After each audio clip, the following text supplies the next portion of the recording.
All right, let me see if I can hear you today. Check. Sam, You got me? throws out the unmute site. Boom. Check. Yeah, now I got it. It was muted again. Luckily, Jeremy showed me how to do that.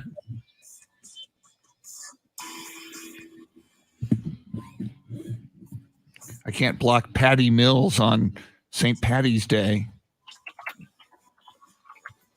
We'll glare on him. I'll need an entire new set of cutouts.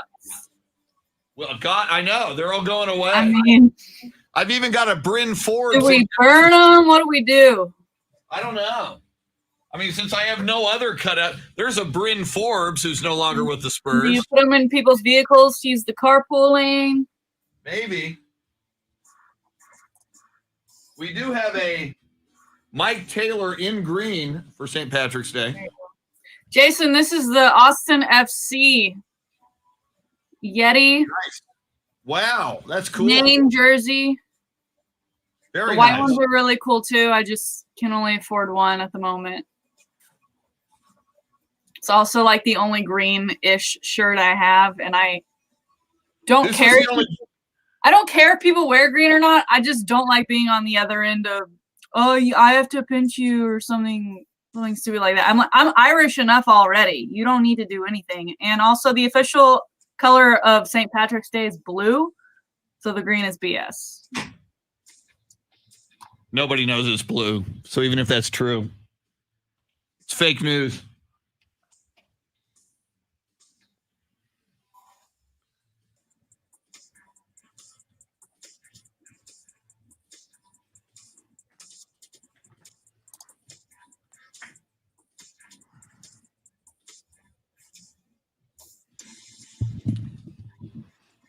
Steve Duraco, good morning. Sam Tobias, Hector Gomez, Roger Salazar, Jason Garcia, Anthony Del Toro. Welcome. Sam, you are right. All praise. Gregory, Charles, Popovich. Good morning, David Valles.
Thank you, Sam.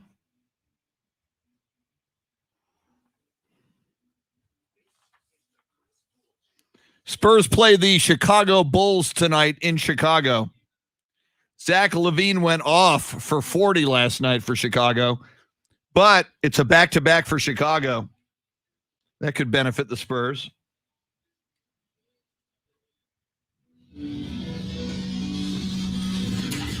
Now, Chris Duel. May the luck of the Irish be with you on this St. Patrick's Day 2021, Wednesday, March 17th, 2021. Happy St. Patrick's Day. And I am seeing that all three of us, Shannon Salty Sweeney, I just let Jim Morrison finish. Shannon Salty Sweeney, Dave Ayler, and myself are all appropriately dressed with green motif of some kind for this St. Patrick's Day. And Shannon, we have already established you are already quite Irish on this show. Yeah, if anyone was ever wondering what the B stands for in all my social handles, it's for Bailey. Whoa, I did not know that. That's the first time I found that out. Think of a more Irish name and let me know. Do you drink Bailey's Irish cream in your coffee? Not on the regular. because I tend to only have coffee in the morning during the show, and I think the bosses would frown upon that. Yeah, they would frown upon Enjoy that. it. Yeah. It is nice. Yeah, that'll. Bailey's is good on its own too, like on ice. Ooh, I haven't tried that. I've always just thrown it in coffee. Yeah. Might have to try that on Like a ice. little airplane tip. Whenever Yeah. they offered me Bailey's with my coffee. Skip the coffee, just the Bailey's. Go ahead and give me a cup of ice. And do you tell the flight attendant, "Hey, I'm Shannon Bailey Sweeney"? Yeah. Yeah. I was named after it, but I like to say it was named after me. Exactly. Go with that. And Dave Ayler, while you're not on screen yet, by the way, we're streaming live video. Oh, here he comes on screen. There he is. But the angle of the camera does not show, sadly. There he is. There it is. Your very green, very Irish drop kick Murphys t-shirt. Now, yes, back a long time ago. Wow. What? A concert like when people would get together and watch music together. Never heard of it. Yeah. It's been a while. It's been a long time. It's like I usually, when I get concert tickets, I get them day of or week before.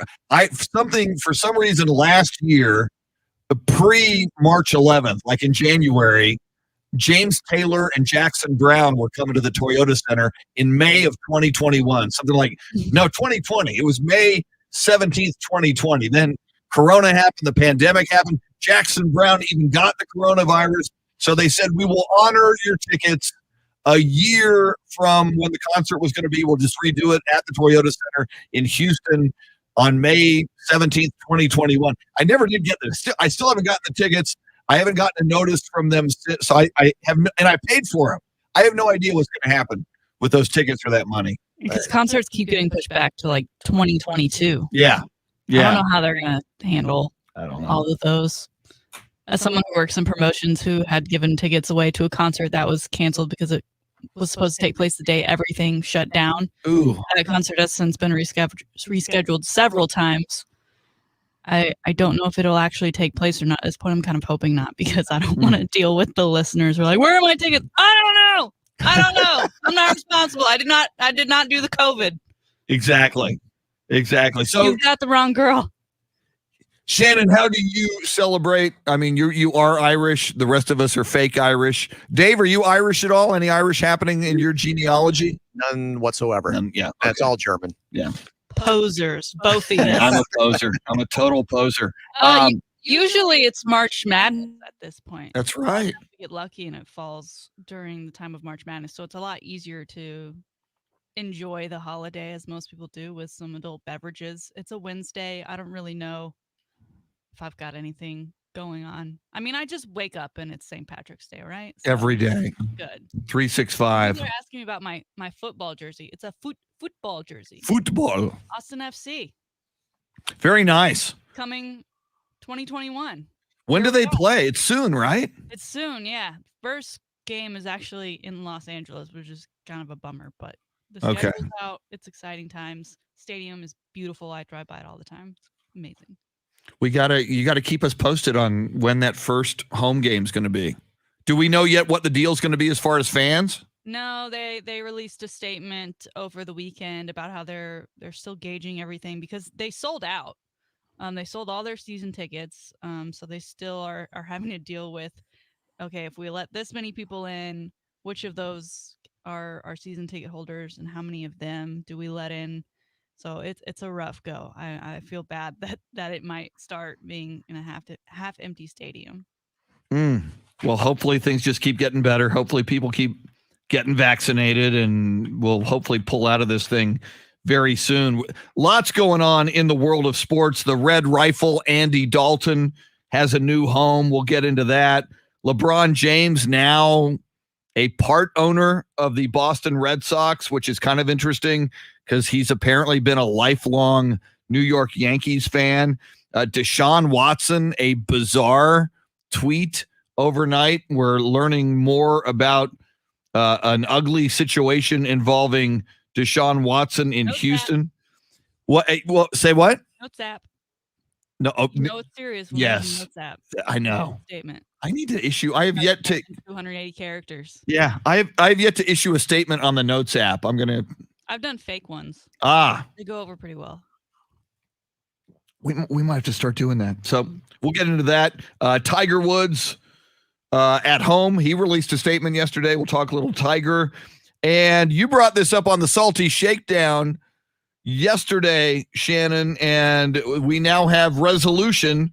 101-year-old Sister Jean will be in attendance for the first Chicago Loyola basketball game in the NCAA tournament against Georgia Tech on Friday night. So Sister Jean is on her way to Indianapolis. Yeah, that's incredible. I think I have that as their first and only game of the tournament, so I'm glad they got her there.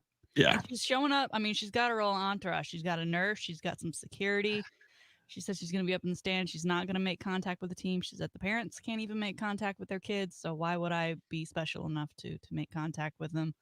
She's not going to cause a distraction. She says she feels safe. We mentioned yesterday she's had over 30 negative COVID tests, and she's got both of her shots, so she's there just to enjoy the game and see her team play in person for the first time all year.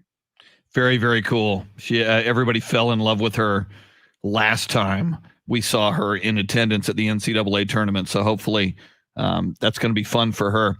Speaking of the Houston Texans, and we'll get into the Deshaun Watson thing this morning, but Tyrod Taylor, former Buffalo Bills quarterback, most recently San Diego Chargers quarterback, who was injured by a trainer pregame, which opened the door for Justin Herbert, who then slammed the door shut and will now be the I said San Diego Chargers. That shows you how much I'm with it. The Los Angeles Chargers. So now Tyrod Taylor with the Houston Texans. How do you think Deshaun Watson feels about that? I feel like it's mostly a contingency plan that the Texans are still going to do everything they can to somehow keep Deshaun. I don't think Deshaun wants to stay. So I don't know that he comes in and you're like, oh, he's our new guy. Deshaun leaves. This is the one. I think he's just an option, and a good option at that. I mean, he's come in and performed well when he has played for the now several teams he's been a part of. He's become quite the journeyman himself, but I don't know what. Do we know what the injury obviously was? A punctured lung thanks to a San Diego Chargers doctor. Do we know what that recovery was? I mean, because that doesn't sound like something that you just come back from. I mean, that's you breathe with those. Yeah, that's a good question. I do not know the answer to that, but to be fair to you, the only fans they have are still in San Diego, because as we recall when they were playing in Stubbs Stadium as SoFi was being built, there were more fans for the opposing teams than any Los Angeles area fans for them. So it's okay. San Diego Thank Chargers you. Totally fine. It's my entire life calling them the San Diego Chargers. Although when they were first in existence in the AFL, they were originally the Los Angeles Chargers for like a year or two in the AFL before they moved in the early 1960s to San Diego. So they have roots there, and I'll eventually get used to that. You know, there used to be California's fourth favorite team, and now they're third, with the Raiders moving out. Oh, wow. Yeah. Okay, they're moving up in the world. They're moving on up. Bronze medal. Congratulations. You won something. Well, and they're kind of especially now with Justin Herbert, they're kind of a fun team. I'm a little. LA is so having lived in Los Angeles, there's so much to do. And if you bring in, and I was there when the Oakland Raiders moved to LA and became the LA Raiders, and they did get some traction. But I mean, you've got the beach. If you want to in the winter, if you want to go skiing, you can go to the mountains and ski. You've got entertainment. You've got movies. There's just so many things going on in Los Angeles. And then all of a sudden to drop two teams, because the Rams moved back from St. Louis and then the Chargers moved to LA. I don't know. It's going to be interesting to see how that plays out. It's always been the argument as to why there's never been an NFL team in San Antonio or Austin, is because so many people come in on Saturdays to fill the 100,000K plus DKR for games that they don't think people will then turn around and do the same for an NFL game, especially those that are already spending the money and you know they're more social and would rather go out to one of the beautiful bars and outdoor patios and watch a game rather than go back to stadiums, because stadiums can be a bit of a hassle when you think of the whole pomp and circumstance that comes along with it. Well, two things. A, I think the NFL is just the gold standard, and it's a cut above. And I think San Antonio proved it in 2005 in the aftermath of Hurricane Katrina, when the New Orleans Saints had to play 3 regular season games at the Alamo Dome, and that was a crappy New Orleans Saints team. That was not Drew Brees' New Orleans Saints. I went to all 3 of those games. We generally got more than the Alamo Dome holds 65,000. Every one of those crowds was above 60,000 and approaching sellout, if not selling out. And the only one good game they played, the Atlanta Falcons, and the Falcons had Michael Vick. Other than that, I think one was against the Lions, God help us, a bad Saints team against a bad Lions team. I think the other one was against the Buffalo Bills, which was a god-awful Bills. They were horrible games, but San Antonio, and I'm sure some people came down from Austin, South Texas showed up for those games because it was the NFL.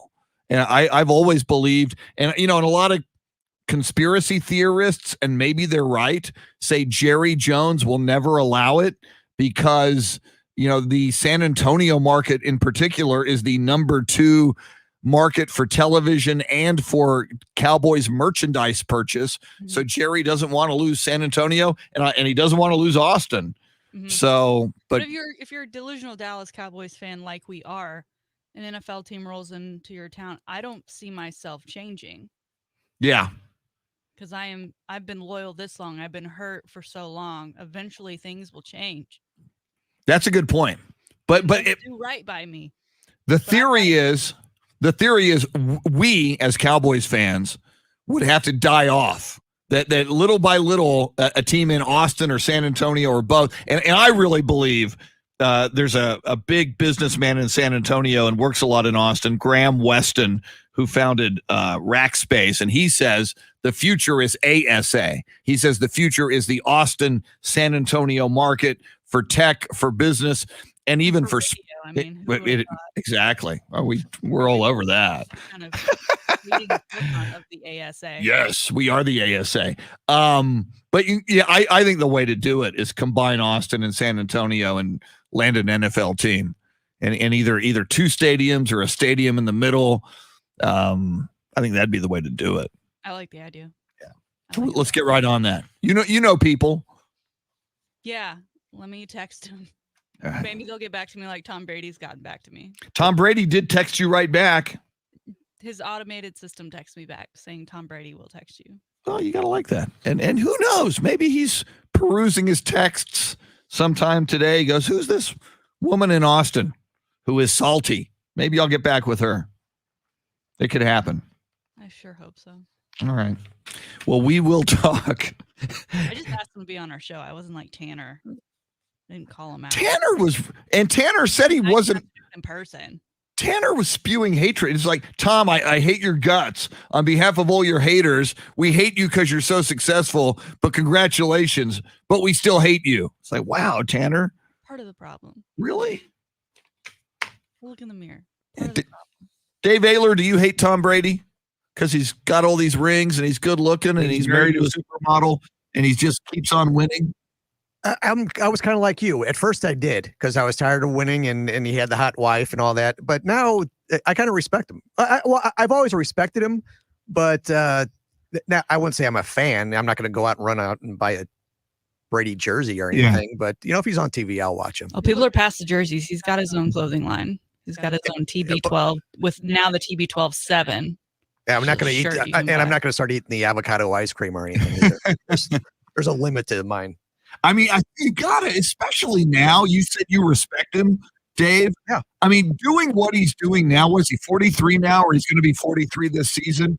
He doesn't, I mean, obviously, with all those rings, with all that money, with all that fame, he could start to coast it. And now he has the challenge, and the challenge is Father Time. And that was the name of his Facebook series, Tom versus Time, and it's kind of cool. I mean, as you know, Dave, and I do, having gotten older and now inhabiting these bodies that once were a lot younger and it was a lot easier to do athletic things. It gets every year, it gets tougher and tougher. And for him to just commit to it and say, I want to play till I'm 45, and he just signed a 4-year contract with the Tampa Bay Buccaneers. I'm enjoying the show. As an old guy, I'm enjoying seeing how far he can take this. And it's not like he needs the money. So yeah, he's doing it because he loves doing it. And, because he's already got the money, and his wife's even more richer than he is. So, he's doing it just because he loves the game. Tom Brady's an overextended sitcom where now they're just bringing in celebrity guests to try and keep it relevant. And they just need to, they should have ended it a couple years ago. But he won. But I mean, you could say that. Somehow they're still getting nominated for awards. Yeah. But it's based on popularity, not much else. Well, no. He attracts the better players and better Super players Bowl. that are willing to get paid less to play with him because he's Tom Brady. Scoreboard. He did it. Crappy shows can attract hot celebrities if they're still getting ratings. Doesn't mean the show's good, just means it's popular. See, I think it goes beyond popularity because he's getting results, because he's winning Super Bowls. I don't think that Tampa Bay team wins with darn near any other quarterback than Tom Brady. Texas somehow wins March Madness. I will compare them to the Bucks as tripping their way into everything. And at what point will you be nice to Shaka Smart if they win the whole thing? When they win the whole thing? Or even then? I think you're even going to go. I've already been in trouble with Texas once for, I used to tweet every single day, #fire Beck, to fire Tim Beck, the offensive coordinator. And Texas said she needs to stop. Really? A year later, they fired Tim Beck. And guess what? Yeah. Things got better. See, there you go. We will talk all things sports. Andy Dalton, LeBron James, Deshaun Watson, Tiger Woods, Sister Jean, March Madness. Coming up in the 8 o'clock hour, Bill Schoening, the voice of the San Antonio Spurs. Spurs on the road in Chicago tonight to take on the Bulls. Bulls beat Oklahoma City last night, 123-102. Zach LaVine had 40 points in the first 3 quarters. Then he sat out the fourth quarter. Hopefully Zach LaVine is tired tonight for the Chicago Bulls. So we'll not only talk Spurs with Bill, we'll talk NCAA tournament, Longhorns, and more. Shannon Salty Sweeney, her Salty Shakedown coming at you in the 7 o'clock hour. He is Dave Ayler. I'm Chris. You want to join us? We do take phone calls, even though I never give you the phone number. I'll give it to you right now. 1-800-707-9760. 800-707-9760. You can tweet us. Shannon on Twitter @Shannon B. Sweeney. I'm on Twitter @Chris Duel. Dave Ayler doesn't do Twitter, but we're going to work on that. We're going to talk him into it someday. Quick break. Lots more coming. Thanks for hanging with us. You're listening to a St. Patrick's Day edition of the Chris Duel Show.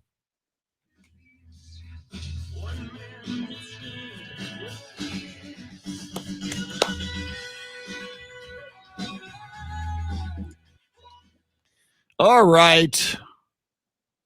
Oh, that's loud. Gotta lower that. That's so loud.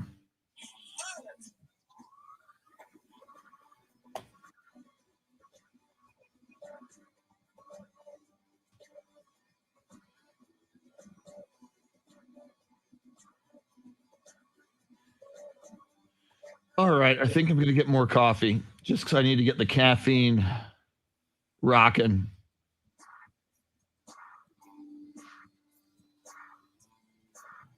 Although I got more sleep last night than the last 2 nights because there wasn't a Spurs game last night, enabling me to get a little more sleep.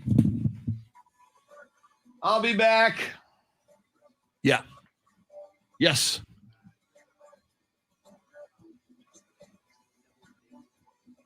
Devil's Dance Floor from Flogging Molly. Cool. Thank you.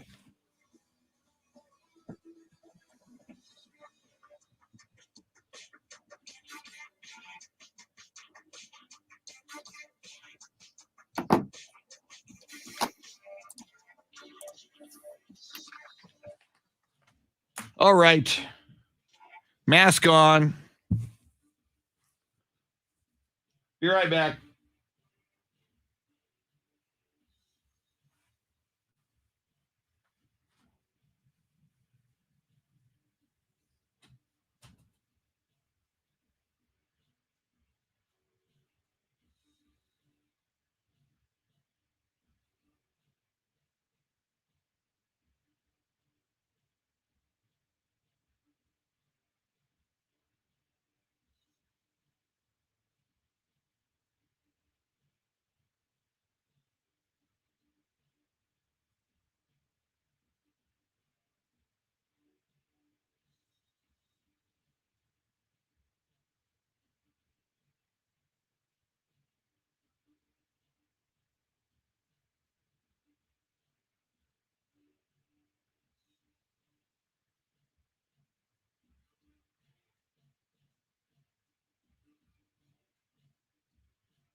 Morning, everyone.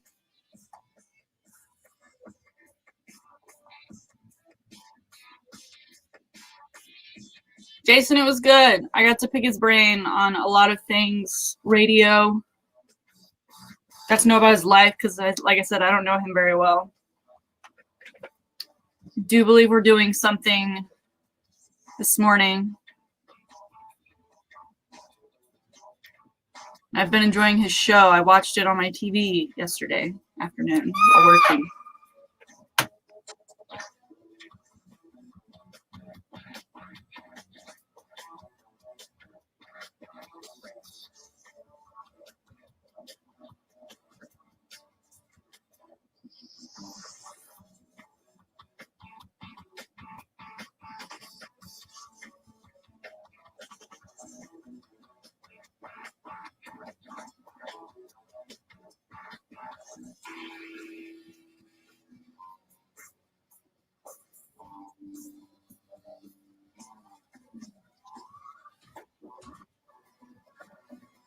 All right. I have coffee. I'm better.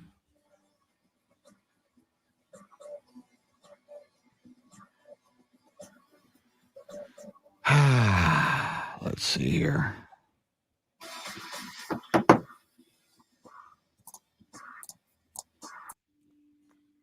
Yes, sir.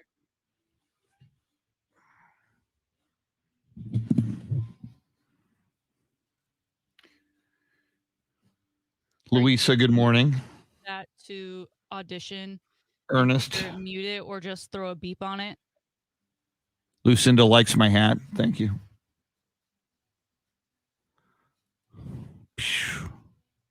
Do you have Cool Edit? Okay. Oh, you don't have Adobe? You're using Cool Edit to record, but you don't have Adobe.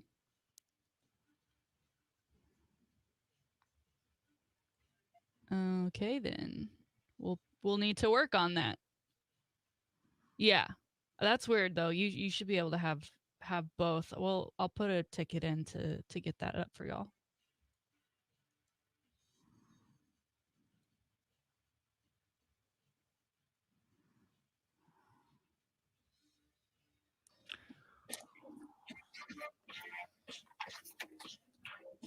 Thanks, Ernest. First time I'm wearing it. Cut the tags off this morning. Woo! I'm not typically a jersey wearer, but gotta show some love. What better day to wear it for the first time? Very good. Yeah. Where did you get it? Did they give it to you? Did you get it through the fan store? Did you go to Academy? I mean, I've gotten a couple like swag things just from like, cause I was at the groundbreaking and then at the official Yeti announcement. But this, everyone had to buy and they were sold out completely. I didn't realize my parents had gotten one for me for Christmas. And I was there being like, I don't want to buy it yet because it's soccer. There's so many alternate jerseys. I'll probably like one better. Christmas I open it, I'm like, oh my God, this is great. I love it. That's funny. The white jersey is really cool, but it's very white, and I am very much like a toddler and tend to spill. I haven't dirty. Shoveled out the dinero for that one. But I love the whole thing is grow the legend and Listos Verde. So I'm here for it. Very cool. Do you have big plans? Go ahead. Do you have big plans for the day? Not. It's all like errands and stuff. It's like I've got a routine doctor appointment, and I've got all this other stuff that I've got to get my car to. I have to drive to Austin tomorrow to the sinus and snoring clinic, which is right after. Doing? Are you doing the balloon one? No, they're going to do. It's a follow up to the first one. Okay. They found like a lingering sinus infection, so they gave me antibiotics. But they're going to do like an allergy test that takes a while apparently. So they sent me the thing for him too, and I was like, I am born and raised in Austin, so I've been fortunate to just kind of become immune to all things allergies. Yeah. It's very much of people who move here kind of thing, or move away and then come back. Yeah. See, that's what got me. I never had allergies. I lived in Los Angeles forever, not forever, for 12 years. And then when I came back, I got them. So it's so weird. And then when I was in Santa Fe, I had all kinds of weird sneezing and, allergy. There was something in the air. And as much as I loved Santa Fe, New Mexico last week, something got me there as well. And when I left Santa Fe, it wasn't happening anymore. Or the dusty dirt, red dirt. I don't know. I like how you drink green beer. I'm more of a fan of I don't know that I've had green beer. I think I've always done the green margarita. Yes. Somebody brought up a Guinness today. I love Kinky Friedman turned me on to Guinness. He loves Guinness. So I went to Ireland. It was the first place I ever went out of the country, and we did the Guinness thing, and it's very cool. Now, I was like, oh, I don't really like it. Yeah. And they said, oh, it tastes better here. I'm like, yeah, it tastes better here, but it still doesn't taste great to me. But is it warm there? I've heard that. Warmer, yeah. It's not okay. Not chilled. I need cold beer.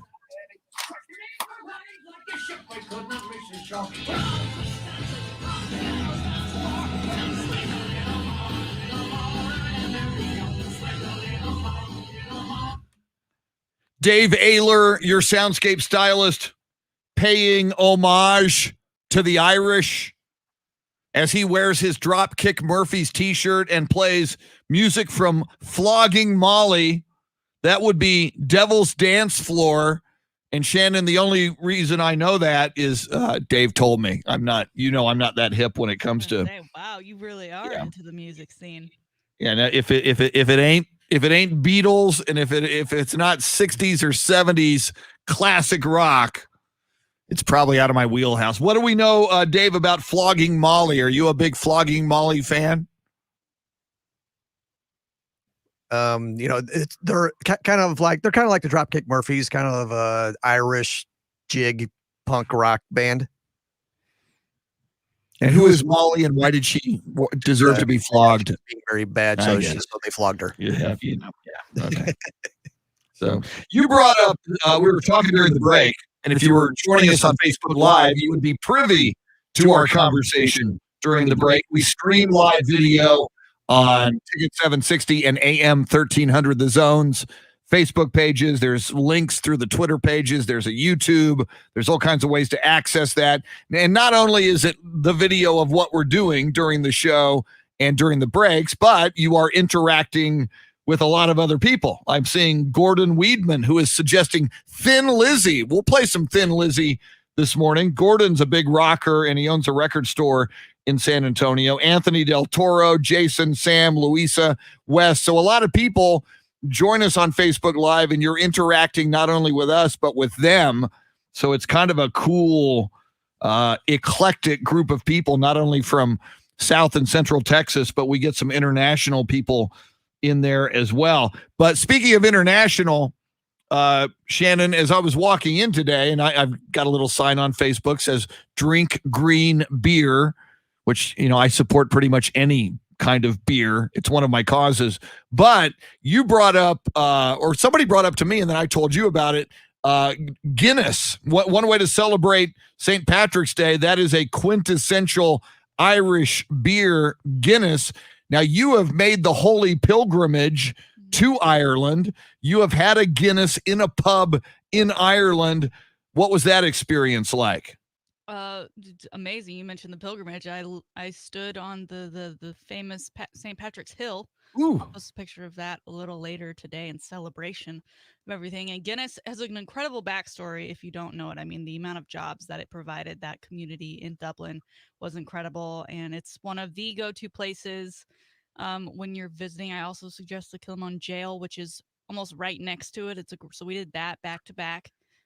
So it was great to go through the jail process and then go grab a Guinness. Now, I'm not a fan of Guinness. I never have been, but you go there and they're like, well, this is where it's made. You're getting it right from the source. It's going to be incredible. It's going to taste so smooth. And so you're just going to want so much. And, you do the tour, they give you a little ticket. And then when you're done with the tour, you go all the way to the top to get the 360 view of Dublin and to take in your Guinness. And it still didn't taste great. Better but nothing that I would be like, yeah, give me another one of those. And as you mentioned, over in Europe, cold beer just isn't a thing. Oh, Like, we advertise in America how cold our beers are. yeah. Right? There's the cans that'll tell you when they're cold. It's, put this in a chilled glass, all this, that, and the other. And over there, it's not warm, but it's not, I drink it really fast because if you let it sit for too long, it will be warm. Yeah. Like, it's out of a fridge, and that's about it. I need my beer cold. They're not into ice either over there. I'm a big ice person. Wes Perkins on Facebook Live says Guinness is blah unless you're talking about world records. And I told you, Shannon, it was Texas Longhorn graduate Kinky Friedman when he was running for governor. We used to do a lot of radio remotes. I used to do a thing with Kinky called Radio Free Kinky. And we did a lot of radio remotes, including at a place called the Flying Saucer in San Antonio. Oh, the one here doesn't exist anymore. Oh, wow. Apparently Kinky's good friends with the owner who owned all of them, including Austin. So, but Kinky's go-to beer was Guinness. So he would buy people, including me, Guinness. So Kinky kind of turned me on to Guinness. It's kind of like, it's different. It's kind of like a milkshake. It's really. Heavy. Yeah. It's really heavy. You got to. And I know JJ Watt, who you still have behind you. We need to, if you have like an Arizona Cardinals t-shirt, you can throw on that cardboard. I'll work on that. He's a big Guinness guy. Like, Guinness sends him custom glassware and bottles of Guinness. Is he Irish?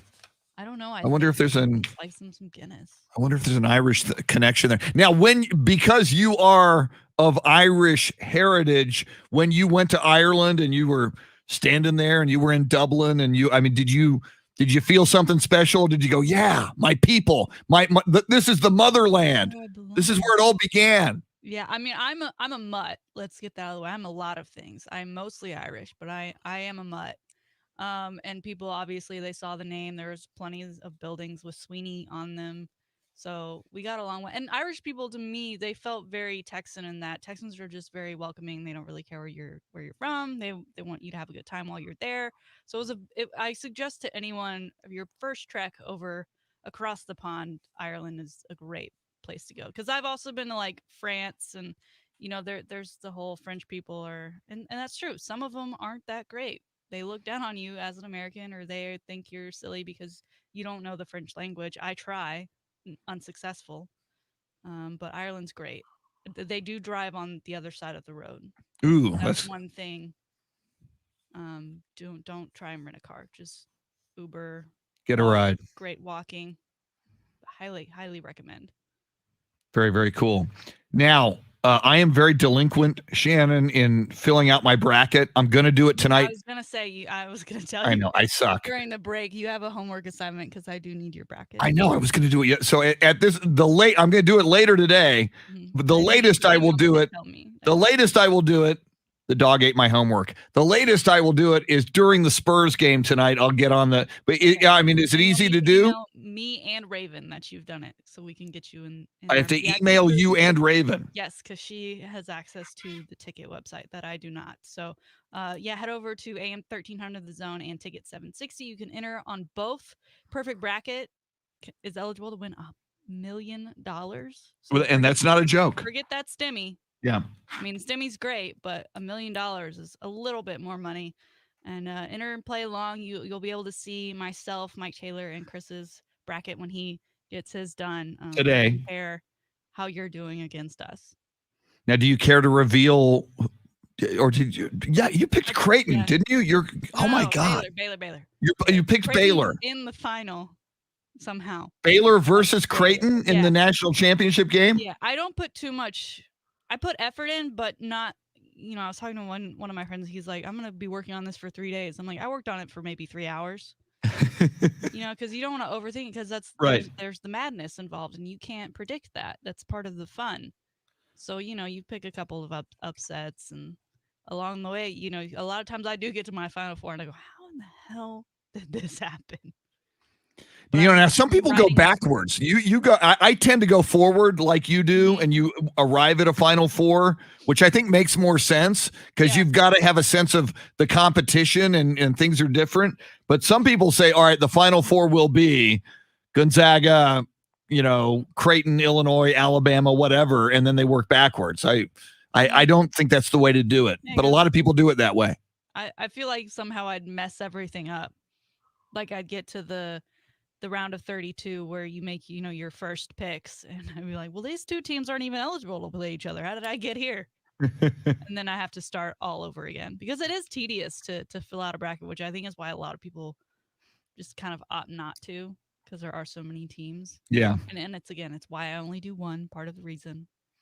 And I stick with it and I enter it. And if you want me to enter anything, just let me know. I'll do it, but I'm using my same bracket in all of them. Yeah, I do too. I do one with my heart and one with my head.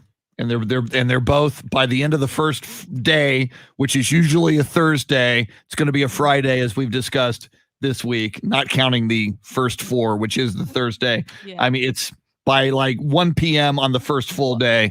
I'm done. This year too, when making your bracket, COVID is such a thing. There's already been 5 positive tests within the Indianapolis bubble. No teams have been asked to not participate, so they're not needing any of those kind of sort of bubble teams in waiting should they need teams to come play in the tournament. But it is scary to think that there are already tests, and then you have teams like BYU, where I think if they make it to the Sweet 16, that game is scheduled for Sunday and they don't play on Sundays, so then they're going to have to rework everything for everyone. We are getting a phone call at 800-707-9760. It's our good friend Wes Perkins. Hey, Wes, what's on your mind? Hey, Chris, Shannon, Dave. I'm calling to set Shannon straight a bit. Uh-oh. I can't believe I'm about to do this as a Red Raider. Shannon, your UT Longhorns are going at least to the Sweet 16, if not to the Elite Eight or beyond. I'm telling you, their bracket, you are crazy to think that any way that any one of those teams in that second round would be better than them. The Big 12 is way too good. So teams that beat up on each other that are so solid, they're going to do well against the teams that are lesser in this tournament. The Big 12 is great, which is why you see Texas playing well against great teams of the Big 12, but they also historically play down to their competition when their competition is lesser than. They're on a 4-game winning streak. I don't see them winning 4 more. 8 wins in a row? Are you kidding me? From the University of Texas? Head coach Shaka Smart? Shaka's so smart. The last 6 years. Started off like 10-1, so didn't they have like a 9-game winning streak to begin the year too? I mean, so we know they're capable. I can't believe I'm advocating for the UT Longhorns. This is crazy. So, Wes, you're a Texas Tech guy. How deep do you think the Red Raiders go? Okay. The Homer West says Sweet 16. The non-Homer West says that they're going to get knocked out by Arkansas in the second round. They don't defend the three-point line well. Tech's a great defensive team, but the three-point line is the bugaboo. And unfortunately, either Colgate or Arkansas both is they're magnificent from three, and they put up a lot of them. So, yeah. I think that might be their nemesis there. And heck, even Utah State being so long, having such a tall team, especially, might give them some problems too. Who have you filled out your bracket, Wes, and who do you have winning it all? Yeah, my gut says Gonzaga, but I'm kind of with Shannon on this one. I think Baylor has a pretty favorable draw all the way through. I don't know. It's kind of to Shannon's point about UT. It's going to be so hard for Gonzaga to go undefeated and win out. Something just tells me that Baylor is on the right trajectory. They're going to get it back together and win it all. Yeah, I can't. Gonzaga, as you mentioned, Wes, they're unbeaten. A lot of people are picking them. That's what the one thing. I haven't filled out my bracket yet. I'm going to do it today, but I just can't pick Gonzaga. I can't. It's almost like going chalk the whole way. It's like I got to pick somebody else. I don't know who it's going to be yet, and I might just to spite Shannon, I might pick the Longhorns to win the whole thing, and then hopefully they do win it. And then you're going to have to apologize to Shaka Smart, Shannon. Are we making bets now? Not yet. We might get to bets. Well, in Wes, I have Baylor going to the Elite Eight and then losing to Baylor. So I've got them going further than you. So we can have this argument back and forth if you wanted to. And Gonzaga has historically, everyone's put them in their Final Four, and then they tend to mess up along the way. So I think you can have him again. I see why you wouldn't want to take him all the way. Thank you, Wes. Van Morrison in the background, Irish, submitted for your approval by Mr. Dave Ayler. Coming up, we haven't even gotten to the poll question yet. It's weird, but hey, it's St. Patrick's Day. It's fun. It'll open up some other discussions. And we'll get into this Deshaun Watson thing. If Deshaun Watson wanted out of Houston before, he really wants out now. We'll talk about that and more. She is Shannon Salty Sweeney, along with Dave Ayler. I'm Chris. You're listening to the Chris Duel Show. Woo! Fonzie J. Rodriguez. Fonzie had a Tommy burger in my honor. Thank you, sir. The original Rampart and Beverly. That is like Mecca. That is hallowed burger ground. A lot of people, Fonzie, you know this, they think my favorite burger is In-N-Out. No, it is the original Tommy's and the original location. It was opened during World War II, Rampart and Beverly, about 10 miles away from USC. The original Tommy's burger. God bless you, sir. It's a very dangerous neighborhood, as you know. I hope you wore a flak jacket. All right. I have iced tea in my car. I forgot to. I'm going to go get my iced tea. Anthony, Alabama is a great pick. Good morning, Hallie. My sister's in here. Hallie, good morning. Wes, great call. Three Big 12 teams in my league. I need my keys.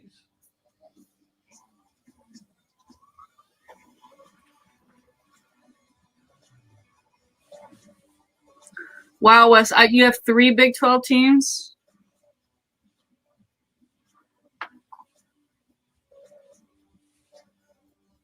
Good morning, Phone Foot.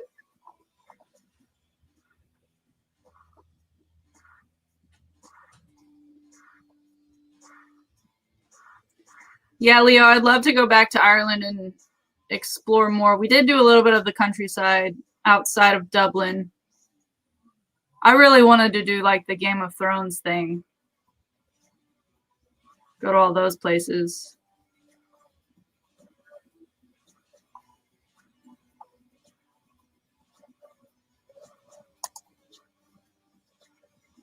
Y'all, I love cheeseburgers, so I'm enjoying the conversation. If I could only eat one thing every day, it'd be a cheeseburger.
Yeah, so Jason, the link for the YouTube stream is different for each show because they stay on YouTube, so they're their own unique link. I tweet them out every day. But if you just go to YouTube and you type in the Chris Duel Show, one of the first options should be today's show, and I title the video the Chris Duel Show and then today's date. So let me know if you're still having trouble finding them, and I will try and think of other ways to get them out. But I do tweet the link every day, and they are searchable on YouTube. Yeah, I don't know what those other YouTube links are. I'm assuming they're back from the day when I guess they were posting other videos, but the live streams are different every day, so there's a different link.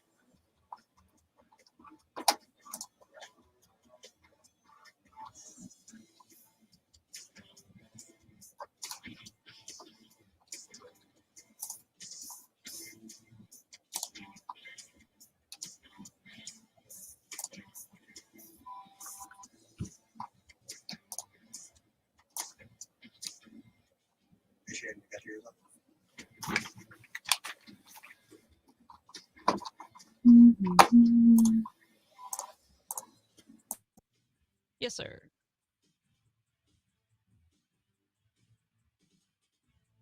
Okay, cool. Thank you. I just think it's a really funny story because how dare he? No, I mean, that's why this story is appearing now and not Monday night when it happened, because people fact checked it and they're like, there was no earthquake in San Francisco. Because he's on Zoom, right? So none of them were there to actually say whether or not there was. Yeah, it was a Zoom call after the fact. Mm.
And Dave, the rundown says like we got out around 27 in this next segment, but I usually try to shoot for around 25 because that second segment sometimes goes a little longer.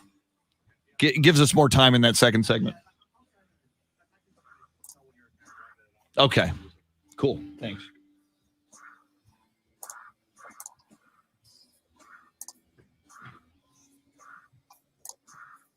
Carl Fisher, good morning. Leo Zambrano, Foamfoot 420, Jason Paniagua, Sam Tobias, the Hallie Sweeney.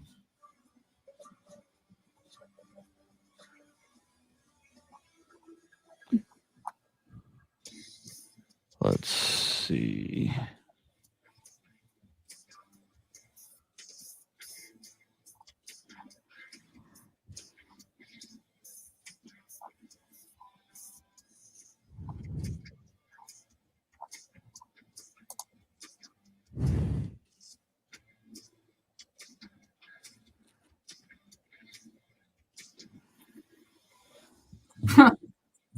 Leo, that's, I think, a great idea. It is also very niche. Yeah.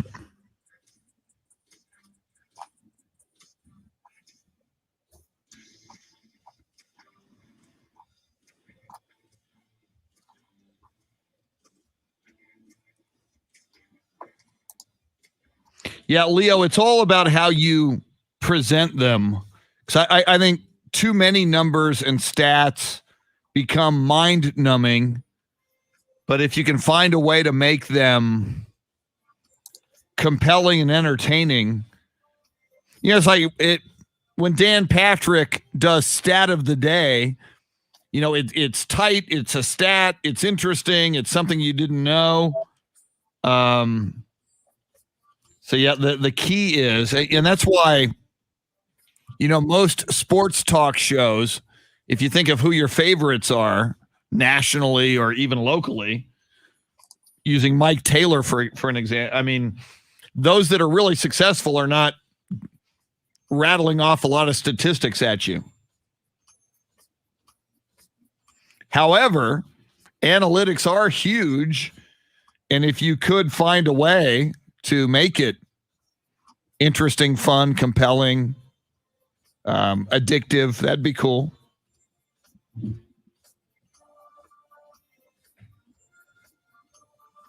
And then the other thing, though, if you're going to start a podcast, Leo, the other thing is just start it, because most things morph into something different.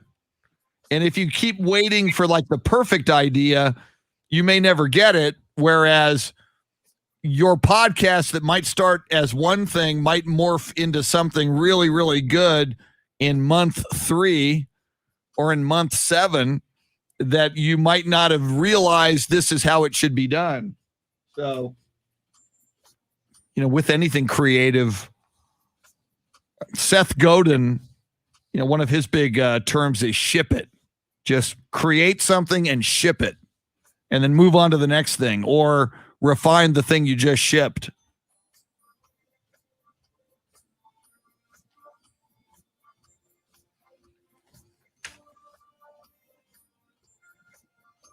I love Wally. Leo, if you're involved with Walter Pasacreta, I think Wally's a character. He's funny. He's cantankerous. He's always interesting. He's a loose cannon. So, I mean, if you do it with Wally, I think that's a good step right there.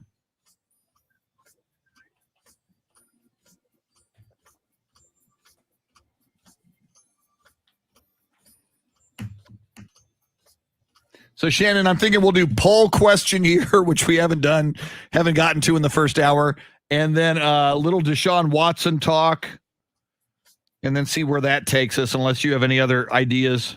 No, that's perfect. I mean, I sent you that thing on Thursday. I was like, what? Where did this come from? Especially it was like so late. Yeah. Here we come.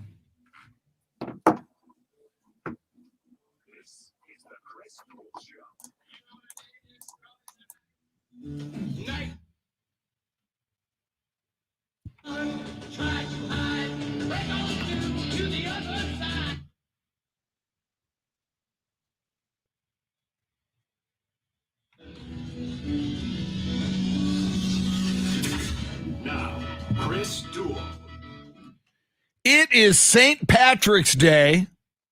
For the second consecutive St. Patrick's Day, we've got this pandemic to contend with. I know typically St. Patrick's Day means you head to a bar or head to a sports bar, find the pub of your choice. That's a little complicated, although Texas is now wide open. So what do you think, Shannon? What do you think the scene will be on St. Patrick's Day at the watering holes, at the bars? You know what? I don't know. Like I said before, a lot of times we get lucky and the day falls either on the weekend or even at the start of March Madness. So people are naturally out anyway. And then you throw St. Patrick's Day onto it. I think Taylor and I are going to be doing a bit on South Congress today. I don't know how early we're going to go, but that I think I'll let you know after that. We can gauge from there. So what's the spots on Congress? Okay, cool. So you will report back to us, and we'll probably see video of what the scene is on South Congress. I'm sure he'll post it eventually. I'm not exactly sure what we're doing. I just know that's the location, and it's also spring break, and there is South by going on in a way. Most of it's virtual, but there are some people here for it. So we'll see. It's not gonna. I wouldn't imagine it would be the scene that we're used to. Yeah. Which is too bad for the second consecutive year. I know a lot of places, like places that are mostly bars, serve a little bit of food, are still not opening till even 3-4 p.m. So okay. Who knows if they're going to be special today and open up earlier just because of the day that it is, and for March Madness too, just to follow. Yeah, if we weren't dealing with the pandemic, I mean, think about it. March Madness. You don't like it, but I love daylight saving time. I love the sun being out till 7:40 at night. I mean, there would be so much. And to me, once you do what spring forward, whatever you do with the clocks, to me, that is the gateway to spring. To me, that says to me, all right, we made it through the winter. Spring is here. Weather's going to be good now. No more snowpocalypse. That's in the past. Because there's always like one in San Antonio in South Texas.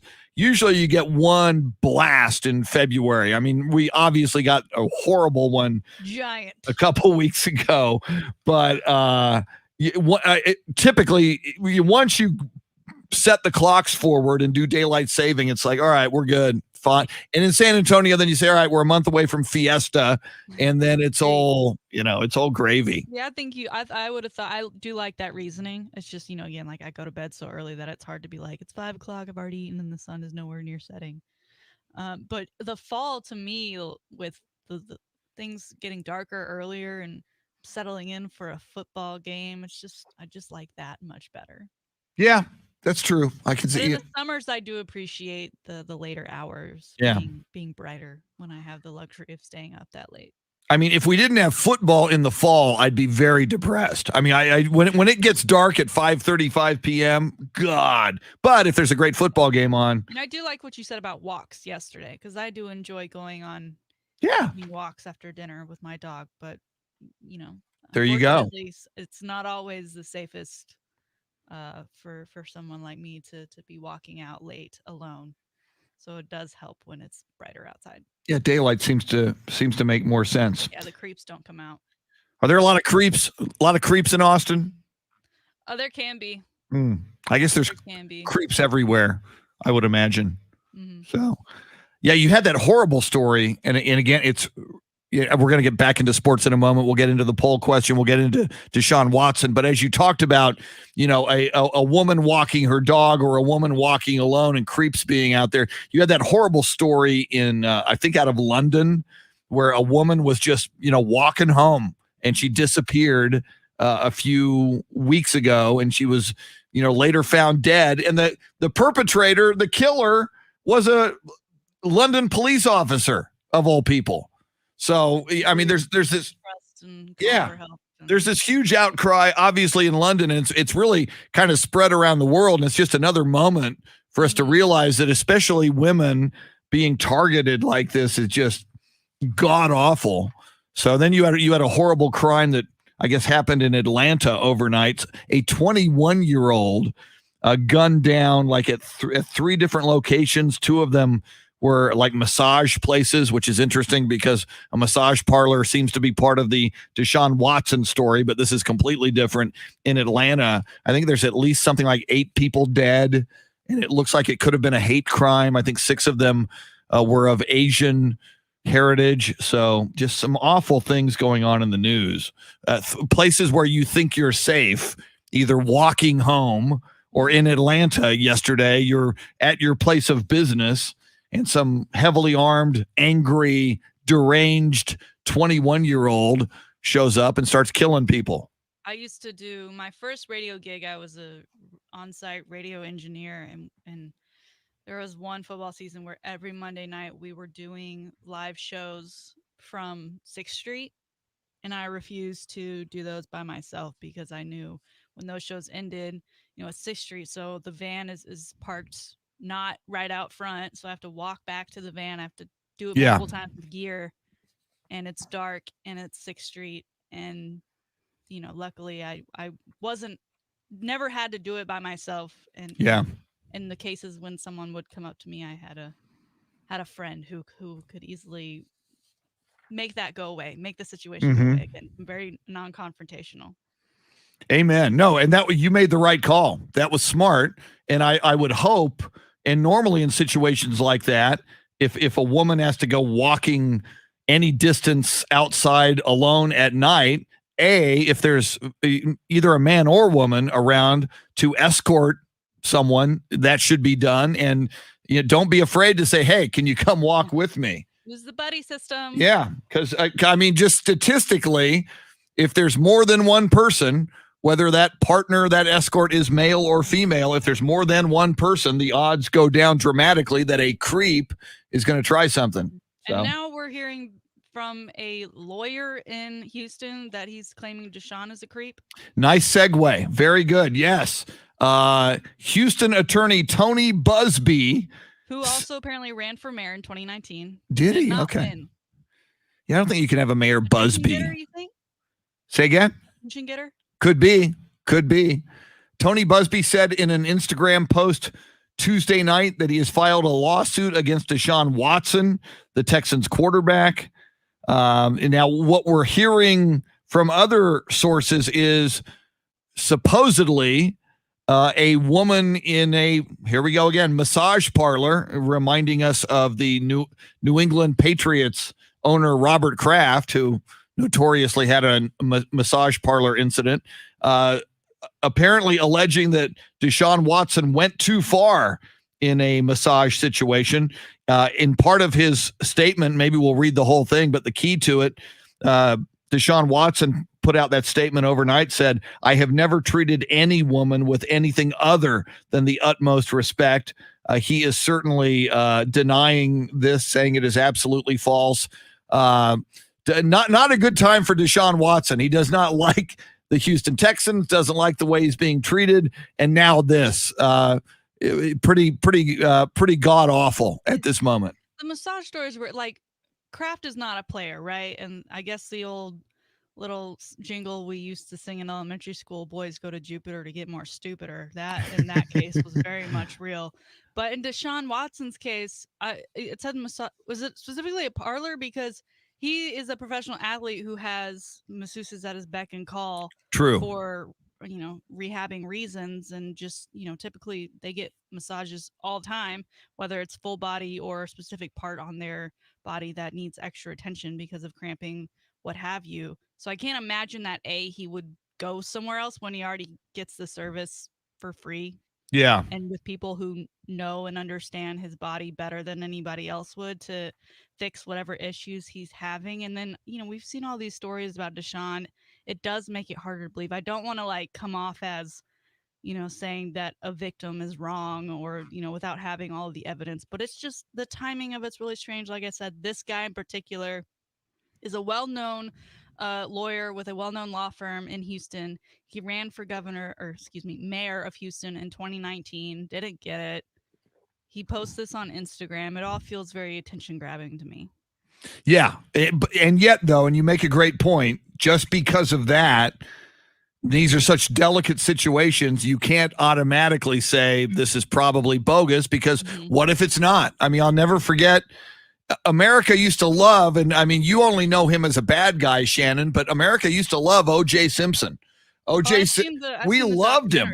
He did. He was Naked Gun movies, Hertz Rent-A-Car, did a little Monday Night Football, did some acting, towering, and we loved him. So when that story broke that OJ might have killed his wife, and wait a minute, OJ was abusive to his wife for many, many years, that's impossible. So I mean, you never know. And there's been a lot of this lately, and even there's this Governor Cuomo of New York. There's multiple allegations against him.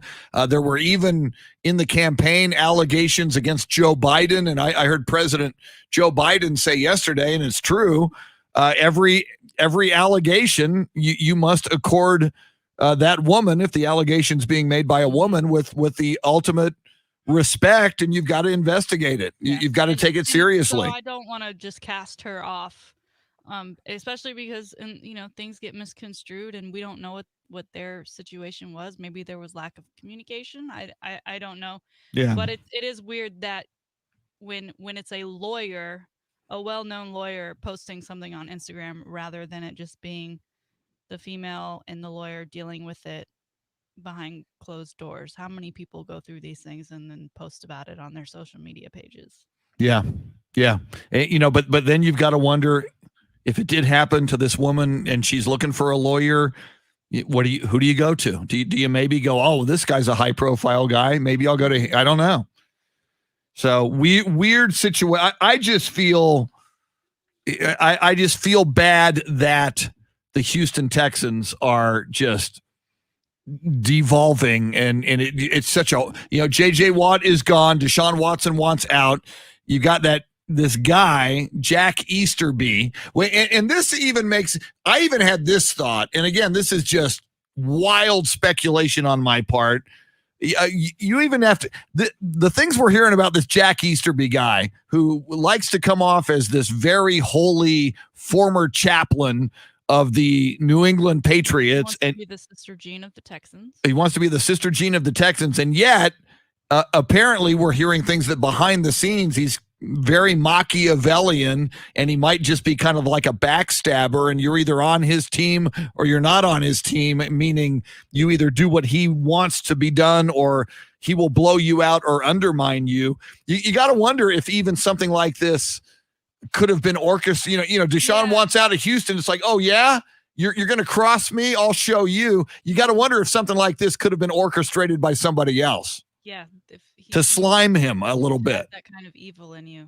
Yeah, let's hope not. And last time, I remember just a couple years ago, Carlos Correa of the Houston Astros. That was him, right? Who got at his home for an injury, and it wasn't with like a team doctor or anything like that. He just had someone come give him a massage, and then he ended up breaking his ribs.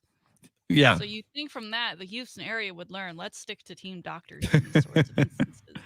You would hope so.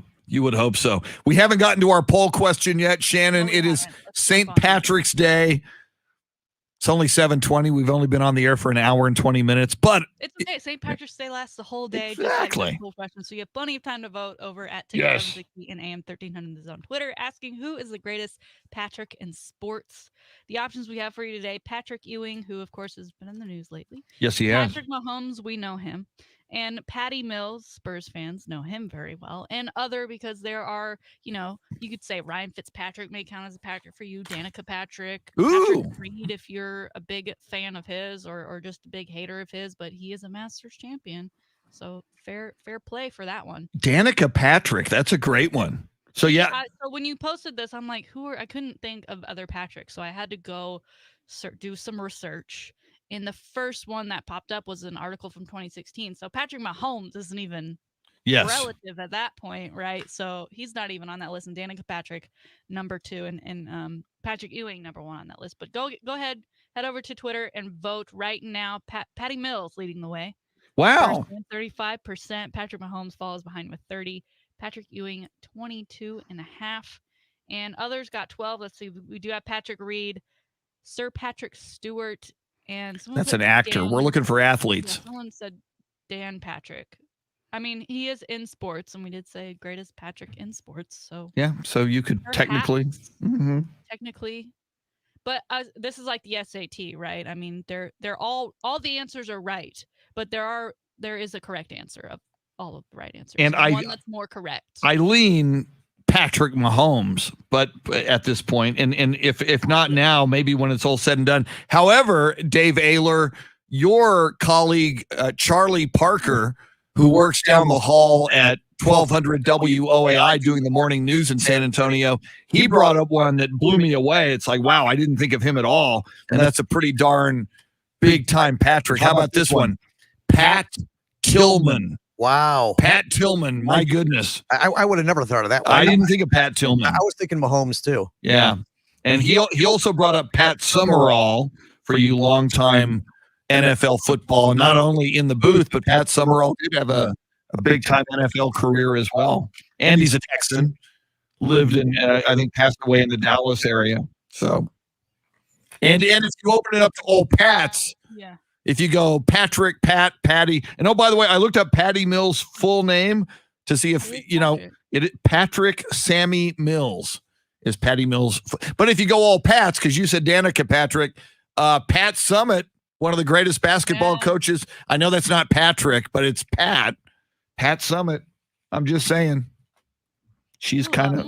When I first saw this, I was like, well, we only have these 3 options. But you think about it. Yeah.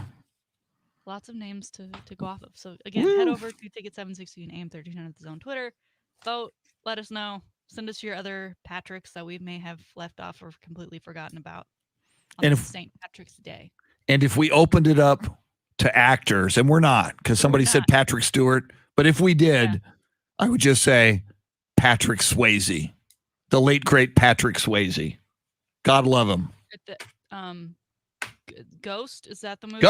Ghost, Dirty Dancing, Roadhouse, Red Dawn. I love that movie. See, I've never seen any of his movies. Have you ever heard of Red Dawn, Shannon? They're all on VHS. Isn't there a second one? I think there is. Yeah, that was really bad. And I was like, where did the first one come from? So I've heard of it. Yeah, but the original one is like in the Midwest, and there's these kids, like teenagers, and they don't actually say they're Russians, but they're the Russians. The Russians start paratrooping in and take over America. And so these kids take up arms and go up into the hills. And what did they call themselves, Dave? Wolverines. Wolverines! Yeah, that was their school mascot. Yes. They adopted their school mascot, and they became like this militia of guerrilla warfare. It was cool. It's a bad 80s movie. It sounds like it. You watch it now, and boy, this is really dated. But it's so bad, it's good. Yeah. Oh, yeah. Isn't that the definition of 80s movies? They're not all bad. There were some bad ones, though.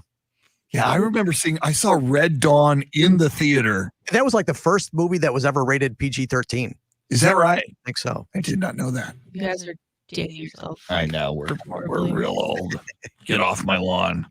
So I know we're up against the break, and we'll get into more of this, but Andy Dalton, Shannon, now a Chicago Bear, a year as the Cowboys' backup quarterback. Did you see the Cowboys on Facebook? They probably put it on Twitter too, but the headline was, "We're hearing Andy Dalton has signed with the Bears."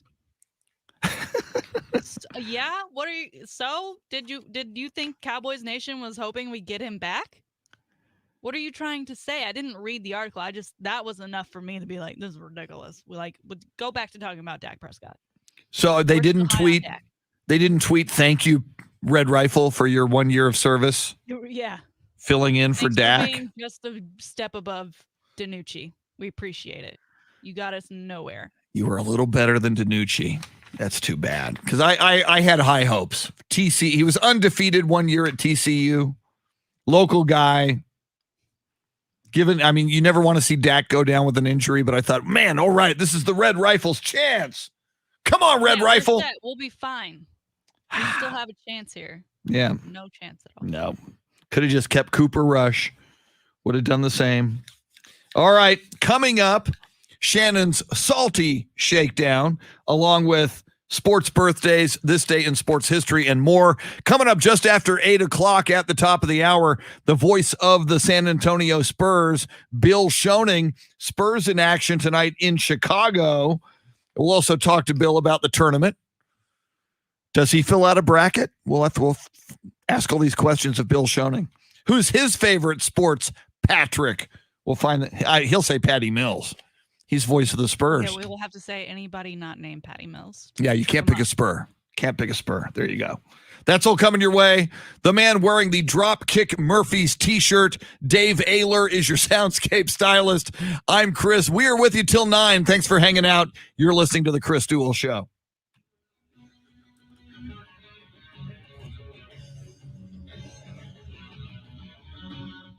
Point Break, Wes. Very good. Gordon Weedman says Patrick Simmons of the Doobie Brothers.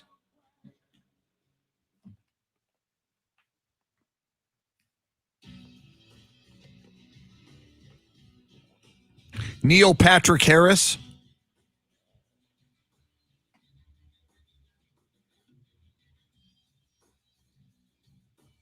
Yeah, he was a big deal, Leo. Patrick Waugh or Raw of the Montreal Canadiens. Wasn't he an LA King at one time? I think he was.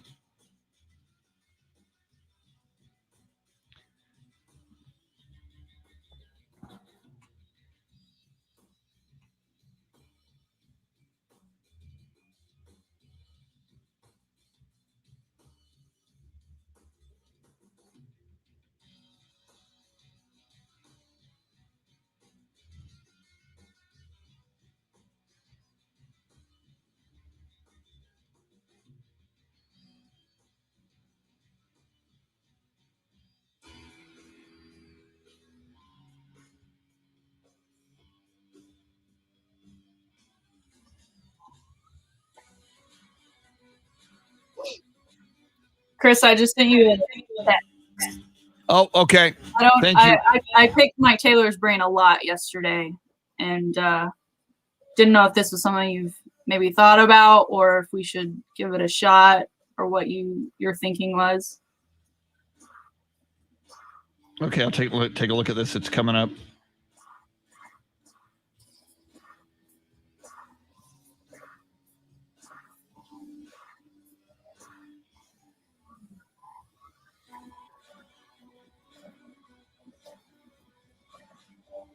Ah, that's very strategic. Yeah, let's do it. You know, if especially if that comes from Jason, I'm sure Jason brings a lot of. Yeah, Mike couldn't remember the name, but he said he referenced somebody out in LA who's, so I'll talk to Dave here because I'm sure he's doing the podcast. Yeah, and Brian brought up to me before I left, even like the Bills, we do Bill Schoening every Wednesday, that should be like a separate pulling them Bill out. Schoening standalone. And those are good to, when we do pull them out, they're easy things to post on the blogs. Yeah, and the salty shakedown, Bill Schoening, that's. Yeah, I got Callie. Did you see my graphic? Callie made me a graphic for that for when I do my blog post on the I haven't seen that yet. I gotta find it. Yeah. Cool. But my week's been so crazy so far that I haven't gotten to do it as consistently. But my goal every afternoon has been to post it. Cool. But yeah, and another one when we talk about it, and I think he might do it. Just based on past experience, if this Hall of Fame thing happens, just kind of a regular thing with, so many people can relate to Drew Pearson, and there's so many Cowboys fans, kind of a, Drew Pearson and the road to Canton or something, and just kind of make it a regular thing. And that can also be a standalone right podcast. Oh, I got to look at. Make sure I have this. So, you're posting the podcast now, correctly? Like after the show, you've been doing it. So we're gonna do something that Taylor just started doing. This came down from the big bosses, and taking each hour and posting them separately as we're through with the hour. So and you can look on Spreaker at his. To see how he's formatting those. So I'm not sure if he says like Mike Taylor hour 1 or whatever it is, but then just post them separately and use keywords or key topics that we discussed in that hour to draw people in, because the idea is right. Someone listens to our whole show, but it's only one thing. We're only getting one hit for it, versus they listen to the whole show, but it's 3 separate podcasts. We're then tripling our numbers.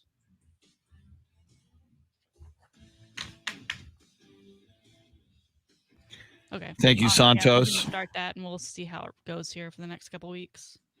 And then you're with us officially now, right? You and Jeremy are trading off, or? Okay.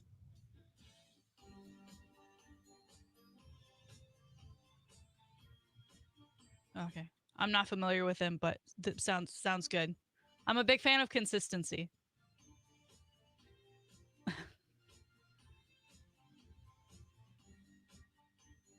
Okay. All right.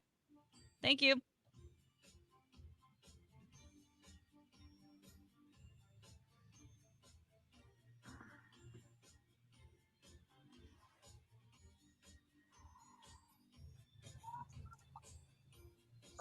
Ooh. Gotta find something. I got to work today and realized that I need to record a video for an award show. Like they've asked everyone here to take part in announcing a category for like an Austin Media Award show thing, and I'm like, okay, well, this is what you get. Yeah. You put radio people on TV, this is what you get.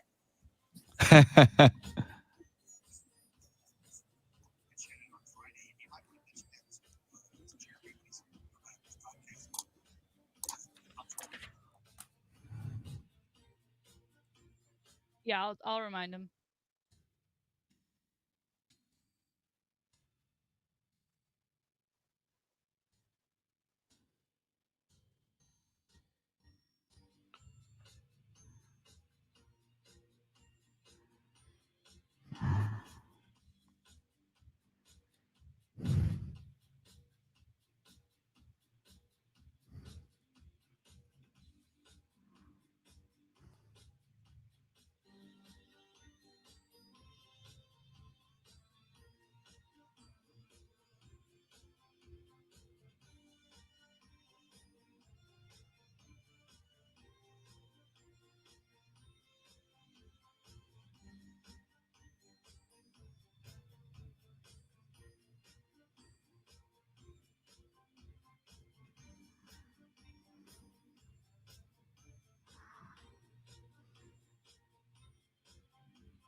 All right. Here we come.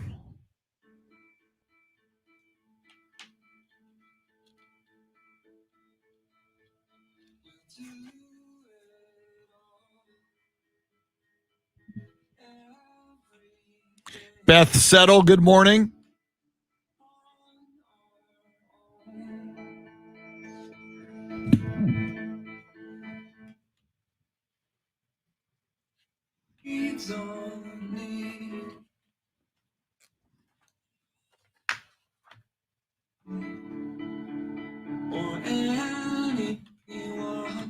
Such a cool tune. I could just listen to it.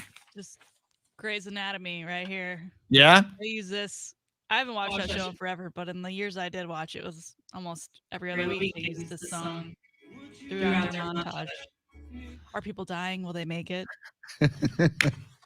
We need a montage. That's what we need. Did you ever see Team America World Police? No. It's very did you see it, Dave? It's got part of it is like puppet porn, but they stop in one sequence. They stop, and the music was the song was "We Need a Montage." So they go to the montage. The whole song is about every movie needs a montage. That sounds like a Melissa McCarthy movie that came out a couple of years ago with puppets, and they were it was bad. I don't remember the name of it, but I remember being like, "Wow, this is this is different." The theme song to Team America World Police, I can't sing it on the radio, but it's America, blank, yeah. It starts with an F, but it's hilarious. If you ever get a chance, it's not for kids, not office friendly, but Team America World Police. And it's made by the same people that do South Park, so yes, that should give you some idea of what it's about. Yeah, and somebody, Charlie Parker again today told me there's a new South Park out about the vaccine or something that's supposed to be very, very good. It just dropped. So I got to catch up on that. All right. Yeah, the Happy Time Murders, Jason. That's the Melissa McCarthy one. If you're in the mood for some dirty puppets. Happy Time Murders. Yeah. Who knew that we'd come up with 2 movies with dirty puppets? Thank you very much. Let's cleanse the palate, and we will move on to this day in sports history. This one's crazy. I didn't even know about this one. In 1955, crazy Canadians, after Maurice Richard is suspended for the remainder of the NHL season, a riot breaks out in Montreal. 37 hockey fans are injured. Over 100 are arrested. The following morning, Richard goes on the radio to ask hockey fans to stop rioting and vandalizing the city. Wow. That's crazy. On this day in 1988, the then highest scoring NCAA basketball game to date, Loyola Marymount beat Wyoming 119-115. So Shannon, I said, all right, that was the highest to date. So I Googled what is the highest scoring college basketball game. This is crazy. In 1992, Troy State beat DeVry Institute 258 to 141. 258 What are points. we doing? And isn't DeVry Institute like a technical college? So, I mean, they're not like known for, there's like DeVry Institutes all over the country. It's technical. It's not like basketball. So you probably played a bunch of guys with like calculators and slide rules. Yeah, and listen, we're not going to play defense on either side. Yeah. It's going to be everyone gets the Just chance go. to shoot from wherever they want. You just need to do it quickly. Yeah. We And you won't can guard and you can If it Google goes it. in, goes in. Congratulations. I'm not making it up. 258 to 141. Troy State over DeVry Institute in 1992. All right. 2018 Ireland. Hey, it's St. Patrick's Day. They beat England 24 to 15 in Six Nations Cup rugby.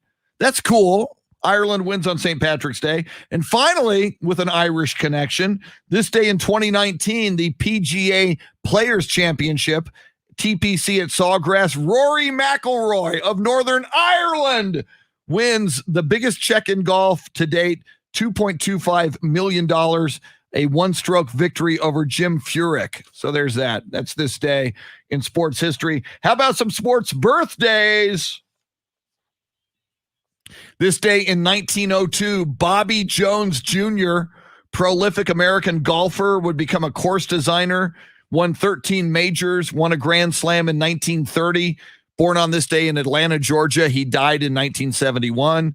Born on this day in 1914, American Hall of Fame quarterback Slingin' Sammy Baugh. Born in Temple, Texas. He would play with the Washington football team, went to college at TCU. Sammy Baugh died in 2008. Born on this day in 1938, former Longhorns head coach Fred Akers. Fred Akers would coach the Longhorns. He would also coach Purdue. His college record, 108, 75, and 3. He was born in Blytheville, Arkansas. Fred Akers died last year. We talked about it when it happened. Born on this day in 1959, Danny Ainge of the Boston Celtics. He would later coach the Phoenix Suns, now an executive with the Celtics. Played Major League Baseball with the Toronto Blue Jays from 79 to 81, or at least in their organization. Danny Ainge, born on this day in 1959. Born on this day in 1972, Mia Hamm, American soccer player, Olympics 1996. She was born in Selma, Alabama. And as I recall, Mia Hamm, in her grade school years, lived for a number of years in San Antonio, Texas. Finally, born on this day in 1997, Katie Ledecky, American swimmer, Olympic gold, 5 Olympic gold medals in 2012 and 2016. Katie Ledecky, born in Washington, D.C. Thems be your sports birthdays and your sports history. Now it's time for today's Salty Shakedown. Is Ledecky coming back this summer? I don't think know. We need some Katie That would be Ledecky. nice. Yes, that'd be real cool. She was fantastic. That she was like the female Michael Phelps when we thought, oh, how are we going to be interested in swimming now? Yeah. In comes Katie Ledecky. That was incredible. I hope she does return. All right. Starting things off today, Derrick Henry is in the news. If we recall, he had a over 2,000 rushing yard season. And a lot of times it's quarterbacks thanking their O-line, right? A lot of times at Christmas, they'll get them great gifts. Kyler Murray got his O-line art of themselves. This past Christmas, Dak gave his O-line Segway go-karts to attack. Loa gave his O-line Traeger grills and meat.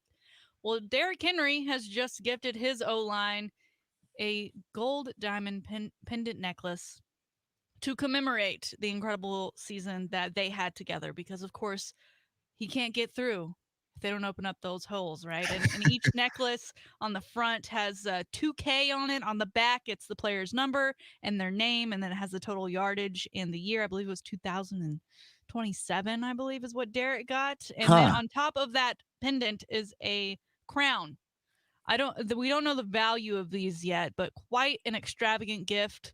When I think of O-line players, I don't think of guys who sport the chain necklaces. So I don't know if they'll actually wear them, but still thoughtful nonetheless, because he also, in partnership with FedEx for Christmas, gave his O linemen live, like I don't know what they're called, like arcade machines. Oh, like And pinball that was in machines and partnership, so it was probably a sponsored deal, whatever. Like Pac-Man looking okay. type arcade machines, and I don't know if they were the new fancy ones that have all the games on them, right? Because we can do that now thanks to technology. But I thought this was cool that he's thanking them. Kind of a weird way to do it, but hey, it's the thought that counts, right? I would rather have a Traeger grill with beef With meat, or arugula. the Segway. The Segway sounds fun. Mhm. Yeah, I wouldn't be. I mean, You sell it? yeah, Is that on auction? I don't think you sell it because it's personalized, and I mean, it's the thought behind it. If someone gives you a meaningful personal gift, Yeah. Take me to dinner. How about that? yeah. Take me to dinner. Yeah, don't. Yeah, the Traeger grill sounds great until I have to like make my own meal with it. Yeah, I'm the same way. I don't grill. I Take me eat. to a steakhouse. You grill, I'll eat. Yeah. Because they are just doing their job, right? But still, nonetheless, thoughtful gift. Big ups to Derrick Henry. Now moving on to Mr. Kyle Kuzma. The Warriors played the Lakers on Monday night. The Lakers won that one pretty handedly.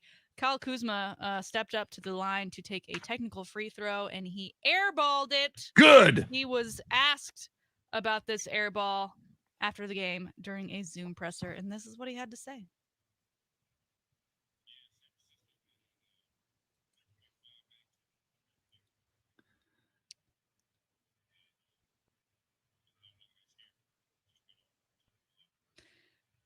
The silence is because he cursed a little bit there, but no, it didn't. San Francisco did not have an earthquake. Just because no one was in attendance at the game and the reporters were not at the game, that is why this story is now trending today on Wednesday, because people were able to go back and fact check. And no, there was no earthquake that scared you, Kyle Kuzma, into missing a wide open, no one around you free throw, not even hitting the rim, not even hitting the bottom of the net, just completely out of bounds. It's okay, Kyle. Just say you had an off shot. You don't need to blame a non-existent earthquake. And a 3.5 earthquake, that'd be a pretty big earthquake, right? Like, that's newsworthy. Even little earthquakes are pretty newsworthy, wouldn't you say?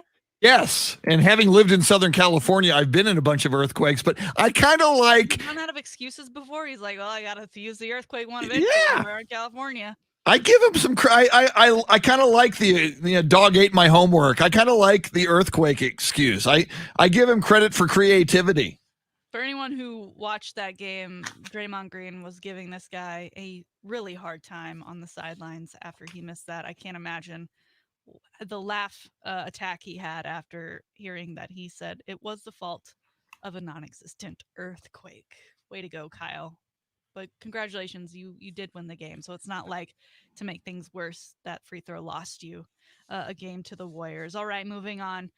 We mentioned earlier, Tiger Woods is at home. We'll read his statement here in a little bit. But other Tiger news. Woo! Because Tiger never stops, right? He's so into the game of golf that he has signed a deal with PGA 2K, which is the video franchise for the PGA. Some may remember from 1999 to 2013, Tiger had his own PGA game, Tiger Woods PGA Golf.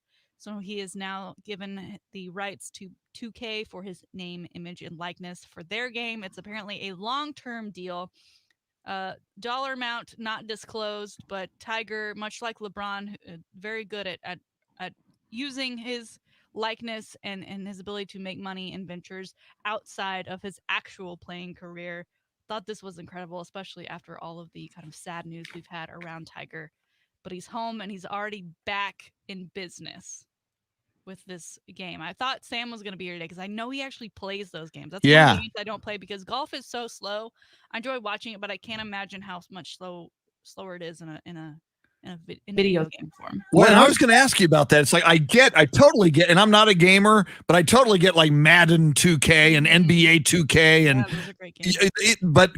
Golf. It's like, and if you're not Tiger, and I get if you were going to play the golf game, you'd want Tiger involved. I mean, it's like, hey, I'm going to go get Jim Furyk or Jimmy Walker. And it's like, no, it's Tiger, maybe Rory McIlroy, or I don't know. But it's like, you're right. It's not a lot of action going on. Yeah, I don't know how fast-paced it is.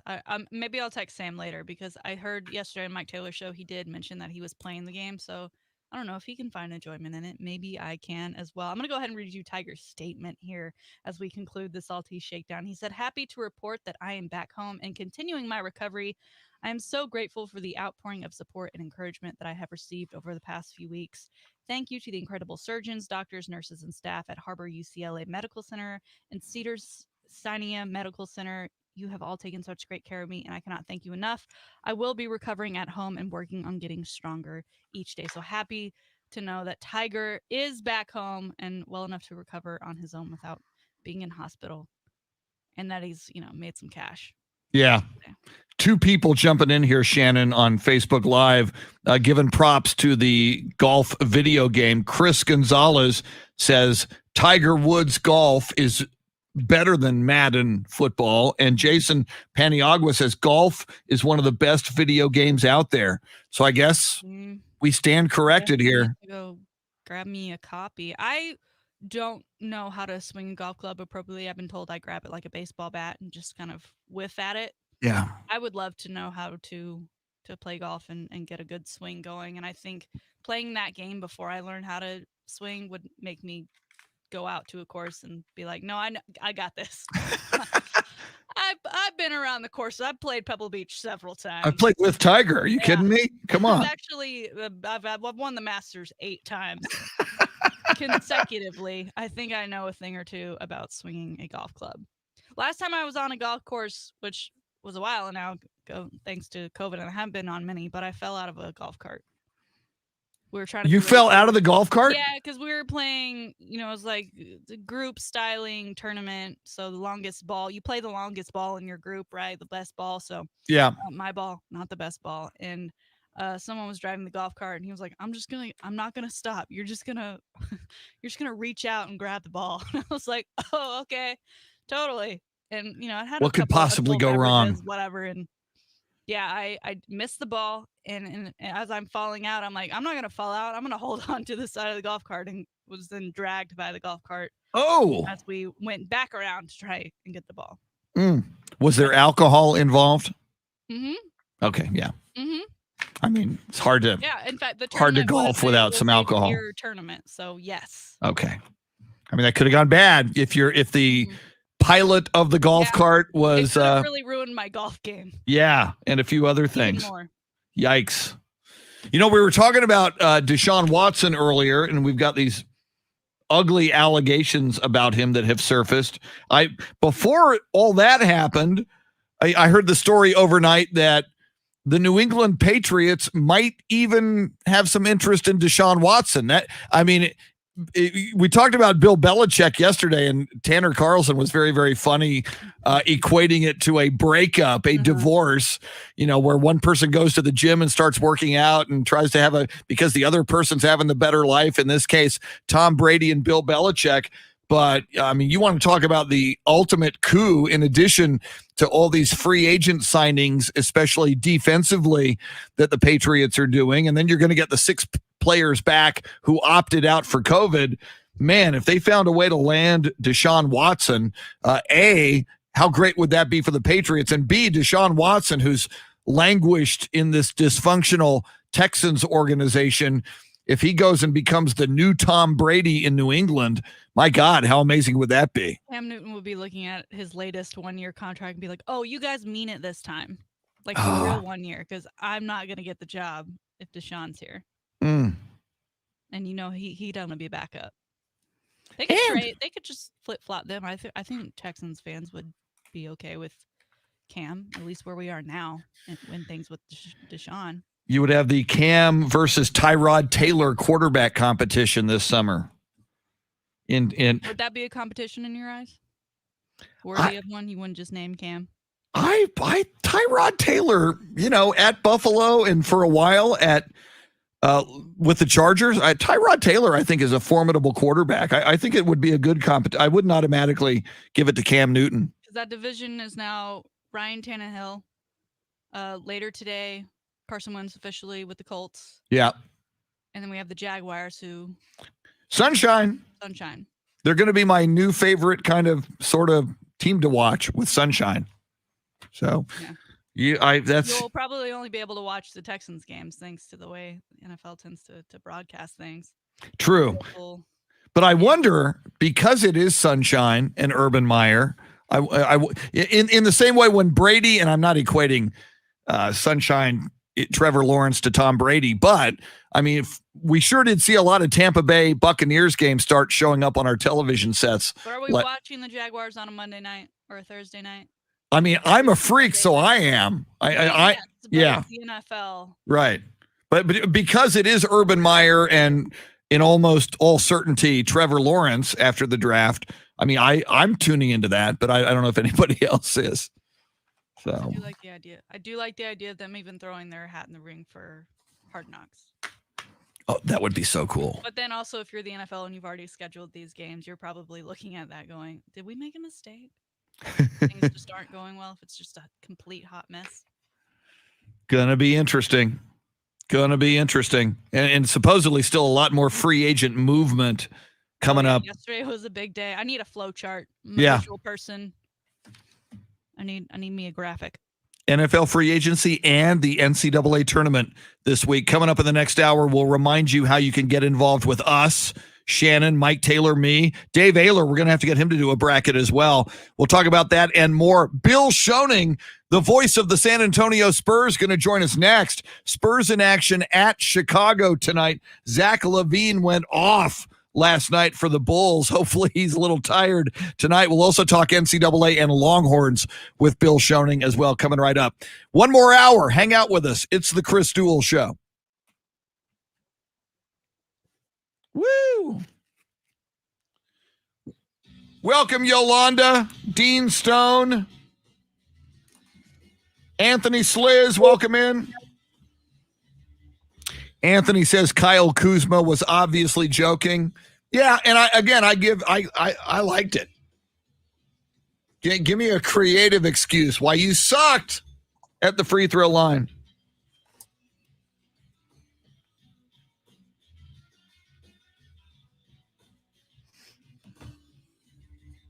I need to stretch a little bit.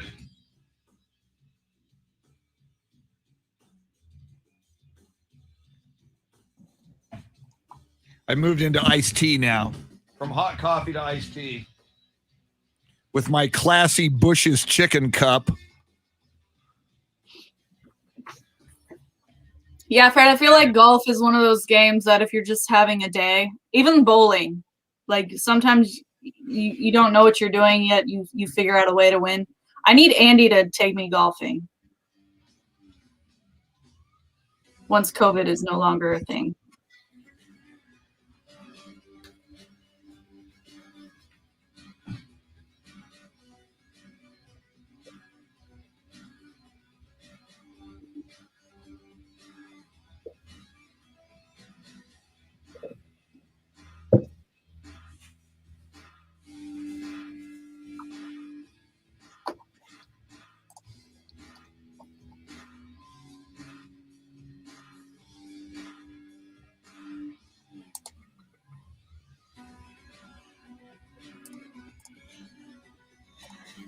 Chris, did you look into the Dell Match Play thing? And I apologize. I got the email. I still need to send that in. I haven't done that yet. It was really fast. Okay. Accepted like an hour later. And I got parking, which is great. Let me write that on my list of things to do today in addition to the bracket and sending it to Raven and you. Let's see. Yeah, you just need to send us the email you used to sign up so we can pull you. Okay. Oh, so you just need my email address. Okay. Yeah, it just doesn't show you until you've actually submitted on there.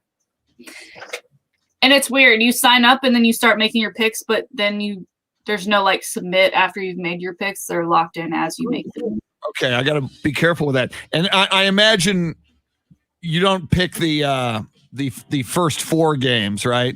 That's not involved? No. Okay, I didn't think so. Cool.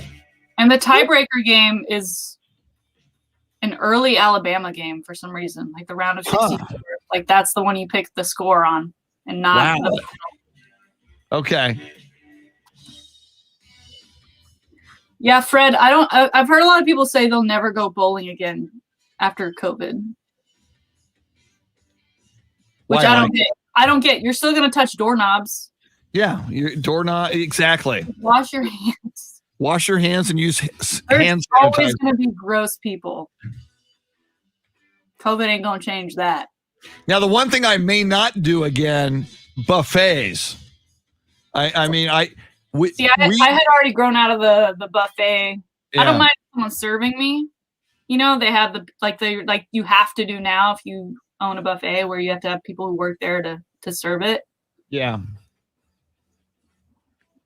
But in Cancun, there's a resort we used to go to that had like a spectacular buffet. You would do a breakfast buffet and a lunch buffet, and then at night you go to all these different restaurants. But and it was, I mean, the food was spectacular. And but now, God, post-COVID, other human beings reaching in over food. I do like the idea of like getting rid of birthday candles. Also, because of, as you and I have discussed, we don't want to be sung happy birthday. I hate that. And like the candle thing and blowing a make a wish. I wish you'd stop. Yeah. So I wish you'd stop embarrassing me.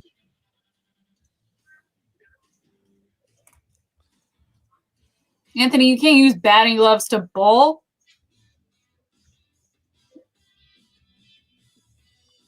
Ball will get stuck. Mess with the throw, friction.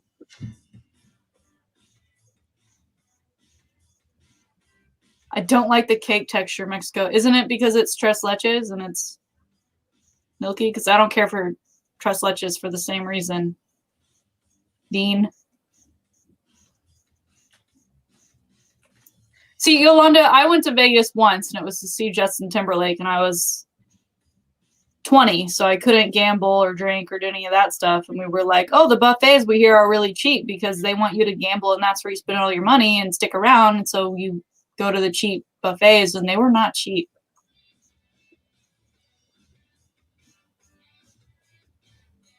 NBA scores.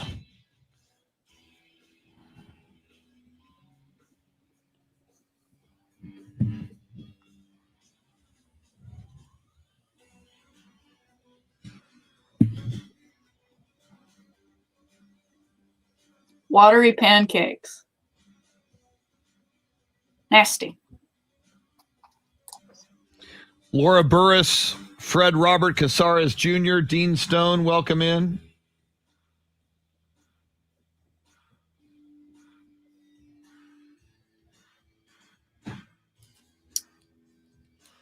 Carl, I don't need your email. You can sign up. I think it does require your email, and then it asks you if you want to get the newsletters from the stations, which are great because they show you things that we've posted on our pages as well as other goings-ons in the community and the world of Ticket and Zone.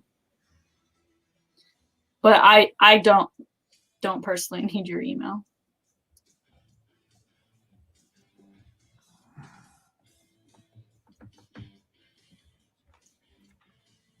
Thanks for joining, Fred.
Yeah, Yolanda, I still don't fully understand. I know they're shuffling people around. And what happened was, we had a number of engineers who worked both ticket and WOAI. Dave's worked WOAI in the mornings with Charlie Parker forever. And with COVID, there was a hiring freeze, like at the height of COVID. And I don't know that the hiring freeze has changed. And like right before then, we lost a couple of people. So you've had Sam and Jeremy and Dave kind of filling in and doing double shifts sometimes. So they're trying to move people around to avoid the double shifts, which can be brutal, and especially for Sam. Sam was actually doing kind of triple and sometimes quadruple shifts. Sam would do this show, then he'd do the sports grind at 2, Mike Taylor at 4, and then sometimes he'd stay for UTSA basketball, which is a bit of a long day. So I know we're going to have more of Dave. I still don't fully understand. I think we're going to have less or no more Sam, as they're trying to eliminate his split shifts early morning and then late in the day. So I think we'll have more of Dave, and Jeremy said we'd have a little less of him, but I think we're still going to have Jeremy now and then. Dave's a very good guy, though. I like Dave a lot, too. I like them all. Yeah, Jason says Sam was a hero during the storms. Yes. Spent a lot of nights here. So, and saved my butt one night. There's lights on everywhere in the studio. One of the nights that I spent the night during the storm, thank you. He showed me that if you can come into a studio, drag a couch into the studio, and I didn't know how to turn these lights out. So I was actually able to get about 3 hours of sleep with lights off, which was a luxury when you're trying to sleep on a couch under bright fluorescent lights.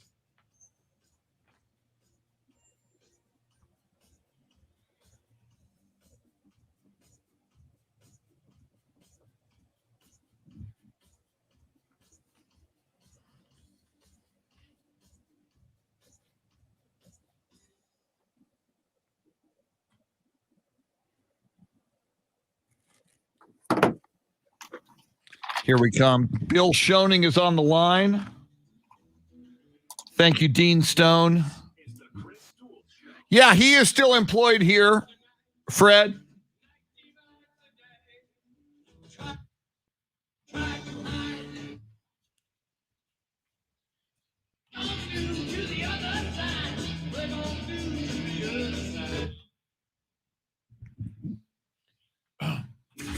Now, Chris Duel.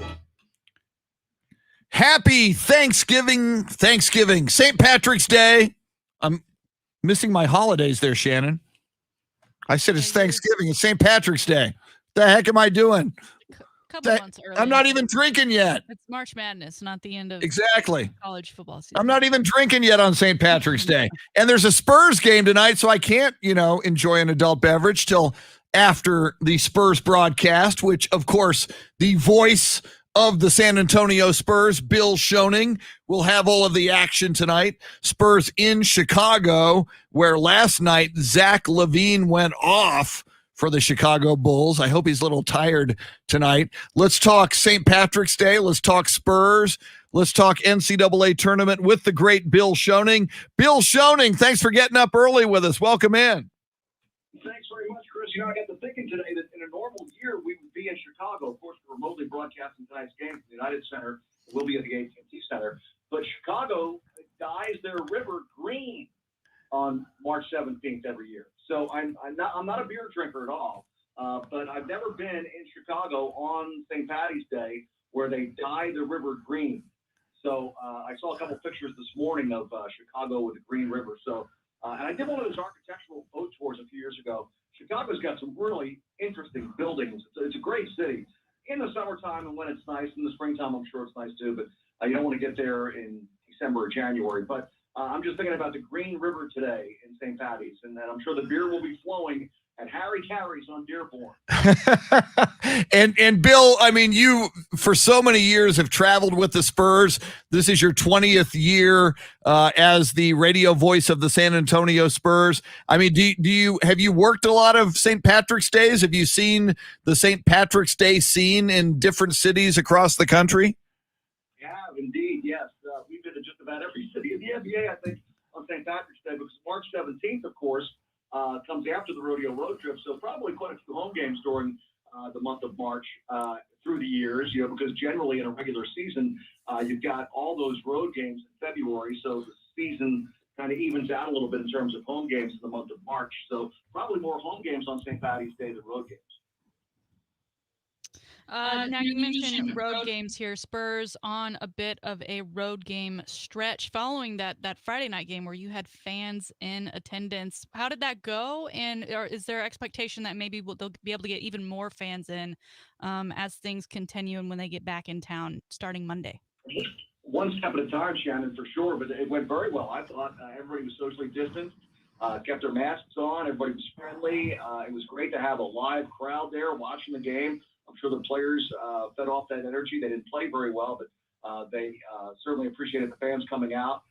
And I think there was an extra little zip in everybody's step, because it's all about the crowd. And having to broadcast these games over this past year in empty arenas just felt weird, kind of an out-of-body experience. So I think that as long as we continue to take care of business, wear masks, wash our hands, do all the socially distant stuff, slowly but surely, maybe we can get back into a groove here and have more and more fans come out. That would be great. And it was so great to see a lot of the fans in the arena, people that are season ticket holders that usually sit near my broadcast location, stopping by to say hi. And some of the employees, the ushers, the security personnel that have not been working, they were there the other night. So it was great to see them as well, because it's almost like family and you haven't seen them in a year, He's the voice of the San Antonio Spurs, Bill Schoening. And Bill, Shannon alluded to this 5-game road trip for the Spurs. It's also almost like a mini rodeo road trip in that it is a significant number of games on the road. As you well know, started off with a blowout at Philadelphia. Philadelphia won that game by 35 points, and the Spurs had to play a back-to-back, had to get on the plane, head to Detroit, play the next night. Back-to-backs are always tough. Back-to-backs have been tough on the Spurs this season, but the Spurs really brought it at Detroit against the Pistons, and they won their game going away. How important do you think it was for this Spurs game, for this Spurs team, to be able to respond and come out and play so well at Detroit? The beauty of the NBA, Chris, you don't have time to really wallow in a loss or celebrate a win. You got to get on a plane and play the next night or 2 nights later. So they didn't have a lot of time to feel sorry for themselves about their poor performance against Philadelphia. But I thought they played a lot better against Detroit, especially at the defensive end. They rebounded the ball better. They got some good bench contributions. And I think that a guy like Drew Eubanks is a guy that now he had 6 turnovers in that game against Detroit, but he was aggressive. Jakob Poeltl had a double-double. Derek White, slowly but surely, is getting into a groove right now. You can see the comfort level for him because, his whole season's been fits and starts with the injury and then COVID. And you know what I really liked the other night? I saw from Devin Vasel. He had 3 threes in the game. He had 13 points, which is 1 shy of the season high. And he's only 20 years old. And I think we need to remind ourselves this is a young guy that didn't have any kind of a training camp for the rookies. They were just kind of thrown into the fire, all the rookies this season. And I think he's responded very well. Pop had some very nice things to say about him and his personality and the fact that he's been a good teammate and that he's working real hard to learn as much as he possibly can. And tonight he goes up against his former teammate at Florida State, Patrick Williams, who was the number 4 pick in the draft. And Patrick Williams is in the rotation. In fact, he's been starting for the Chicago Bulls. So it'll be a nice little reunion for Devin Vasel and Patrick Williams. But Devin even said after the game the other night, it'll be all business once they cross the line and get on the floor. And now, Bill, you say Patrick Williams, so I'm going to throw you into our poll question here today. Patty Mills, a Spurs favorite, and we're asking our audience today, who is the greatest Patrick in sports history? Patty Mills, one of the leaders in our poll. So I'm not going to let you say him because that one's too easy. Who is the greatest Patrick in your mind in sports history? I have to think about Patrick's here. Yeah. Well, Pat Riley, Patrick Mahomes, if he's not the current greatest Patrick, may be on a trajectory to be the greatest Patrick. I'll tell you, you know who got me in the hallway on this question, Bill, and I thought it was a great answer. Charlie Parker said, don't forget about Pat Tillman. The late, great Pat Tillman is a big one. Pat Tillman and the ultimate sacrifice that he made for his country, and the fact that he was such a great guy and a very good player. Yeah. Defensive back for Arizona.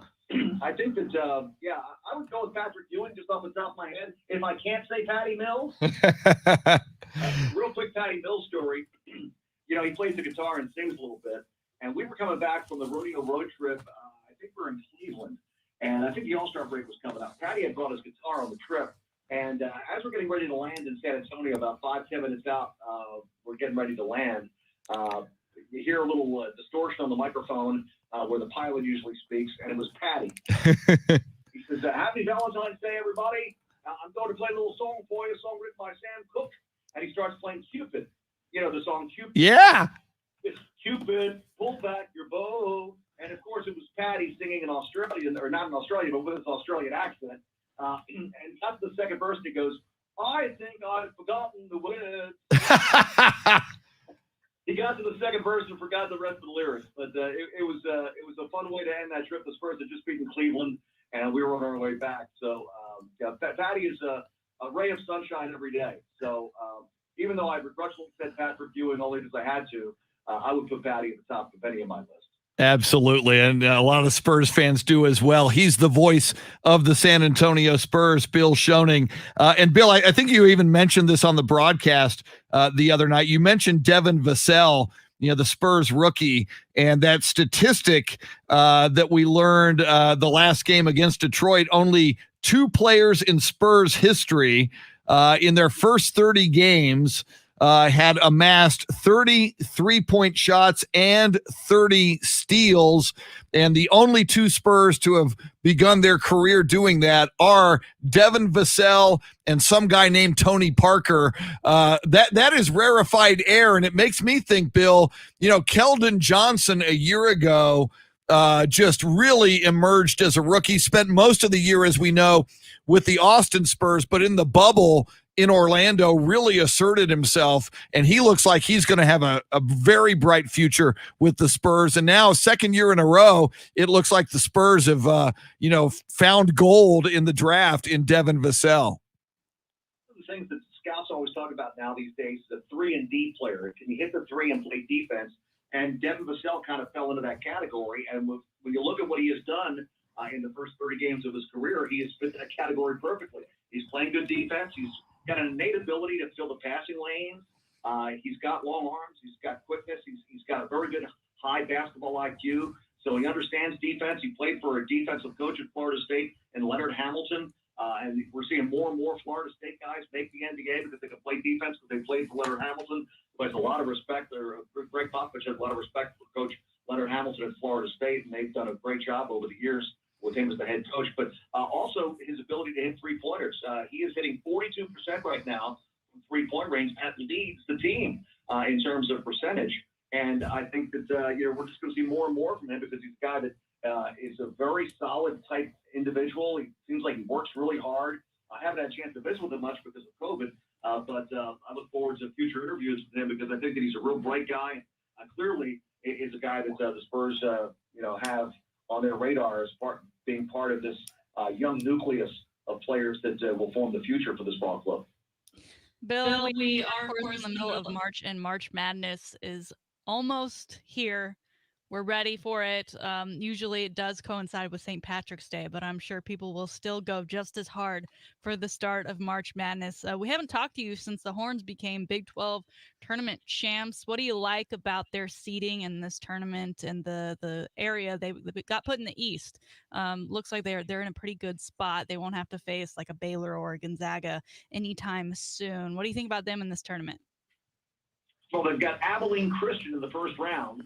And it's just so amazing to me to even think about Abilene Christian being in the Ncaa Division I tournament, because when I first started doing college games in the state of Texas, I was at Sam Houston State in 1983. Shannon, were you even born yet? Probably not, right? No, 10 years later. Okay. So this is an old guy talking, but they were in the old Lone Star Conference. And when I was at Sam Houston State, we would travel out to Abilene Christian, Angelo State, Howard Payne, all those smaller schools. So to think of Abilene Christian playing Texas in the first round of the NCAA tournament is kind of mind-boggling to me. What I really liked for the Longhorns was the production they were getting from the front court. Guys like Kai Jones, Jericho Sims. Sims really showed a lot, I think, in that Oklahoma State game, as did Kai Jones. And, we talked about this team being built on this backcourt with their fine guards. But if they can get that kind of front court production to go along with those guards, they can go a long way. It's always been said about the NCAA tournament, your guards will take you there. But if you can get some production from that front court and have a full team effort and get some depth, I think that, Shaka Smart's team is playing maybe its best basketball of the season right now. And I would be surprised if they make a nice little run here. We talk about Shaka Smart a lot, Bill. And, a lot of whether you're a football coach or a basketball coach at the University of Texas, expectations are going to be high. Certainly winning the Big 12 tournament is a big deal for Shaka Smart. But, Shannon, as an alum, her expectations are high, and she has been critical of Shaka Smart. Do you think Shaka Smart needs to get to the Sweet 16, needs to get to the Elite 8 or beyond to really, make the case that he's a guy who should stick around for a long time with the Longhorns? I think when you step back and look at it, they've made progress. They're much better now than they were, say, a year or two ago. So I think that from that aspect of it, and the fact that he's recruiting well, is something that the university should look at. And I think that when you look at the big picture, Shaka Smart's doing a pretty good job.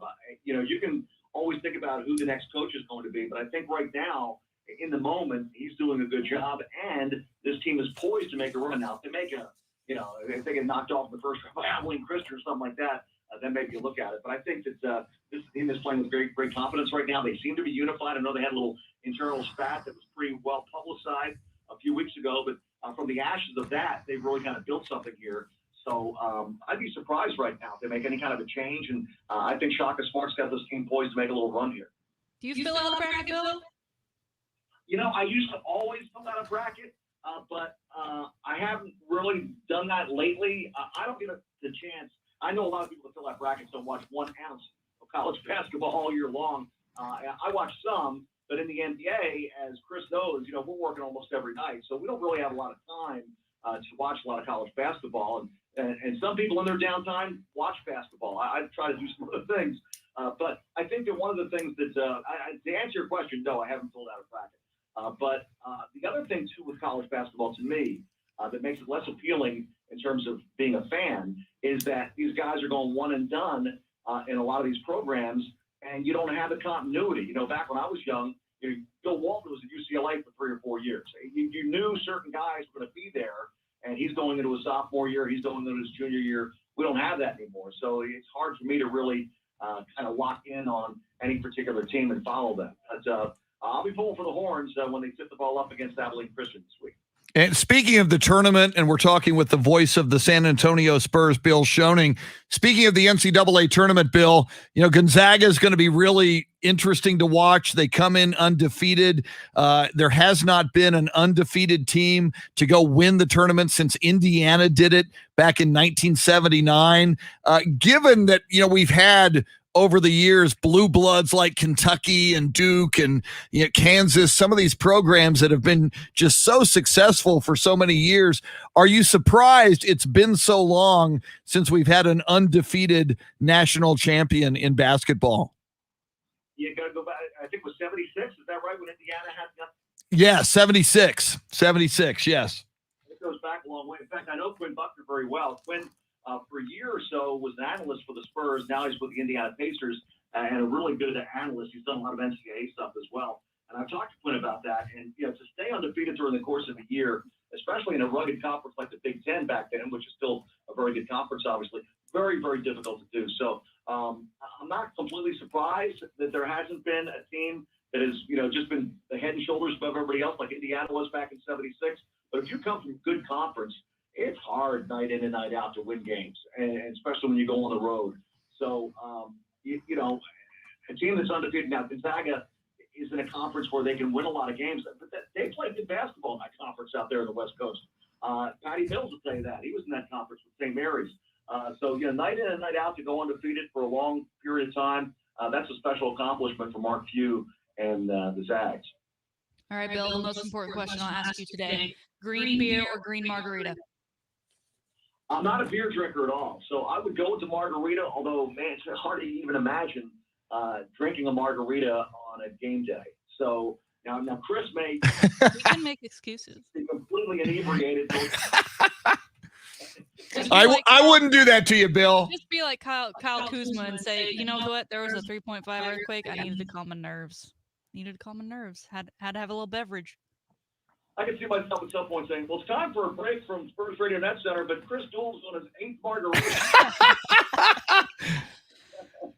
And Bill, before I let you go, I got to just ask you quickly about tonight's Spurs game against the Chicago Bulls. The good news is the Bulls are on a back-to-back, but the bad news is they played at home last night. They beat the Thunder, so they got to sleep in their own beds last night. And Zach LaVine went off for 40 points in 3 quarters. He didn't even play the fourth quarter, so I was kind of hoping he'd wear himself out for the Spurs game tonight. But it looks like Zach LaVine and the Bulls are playing some pretty good basketball, and they're certainly going to be feeling pretty confident coming in tonight against the Spurs. How do you see this game? Zach LaVine will be a main priority for the Spurs this evening, no question. He had 7 threes last night in 3 quarters, as you mentioned, and it was his third 40-point game. So he will be out there shooting the ball for sure. So perimeter defense will be very important for the Spurs tonight. And we always talk about this with no DeMar DeRozan this evening. F is so important for the Spurs. They're 5th in the league in bench scoring, averaging close to 40 points per game off the bench. So all hands on deck as always, especially when you're a little bit shorthanded. It's funny, every time the Spurs play the Bulls in Chicago, it seems like it's a really close game. 2 years ago, the Spurs won by 1. Last year, they lost by 1. So I would expect a very, very tight battle this evening in the Windy City at the United Center. Should be a lot of fun. Bill Schoening will have the call tonight. It is a tip-off just after 7 o'clock. That means Spurs Radio Game Night on 1200 WOAI and across the Spurs Radio Network with Bill Schoening will be at 6:30 tonight. Bill, on a game day, on a game night, on St. Patrick's Day, we appreciate your joining us this morning. We'll hear you on the radio tonight. Thanks, guys. Appreciate you. Bye-bye now. All right, sir. The great Bill Schoening. Tune in tonight if you get the opportunity. Not a beer drinker. May not be drinking. Yeah. And I for that alone. Like Pop, Bill Schoening is a wine guy, I think. Wine's fair. Is green wine a thing for wine drinkers on That's this a day? good question. I wonder if anybody's done that for wine drinkers. I'm sure there's a market for it. So if there's not, Yeah. I'm submitting my resignation and looking into that. I imagine you could get a, since a Chardonnay has kind of the goal, I imagine you could put some food coloring into some Chardonnay. Dave Ayler, are you a beer guy? Are you a green beer guy? Have we? What have you blown it out on St. Patrick's Day? I've blown it out lots and lots of places, including on St. Patrick's Day, and on with margaritas and green beer. So I don't discriminate. I'll drink both. You'll drink both. And usually, at the same time, one in one hand, one in the other. Now that's commitment. Is it what's the beer before liquor thing or liquor before? Less sicker or more sicker or something like that. Sicker if I don't know which one is which. I've gotten sick on both, so I don't think it matters. I'll risk it. Jason Paniagua saying on Facebook Live, and we'll break after this, but he's saying there, and I didn't know this, there is weed infused green wine.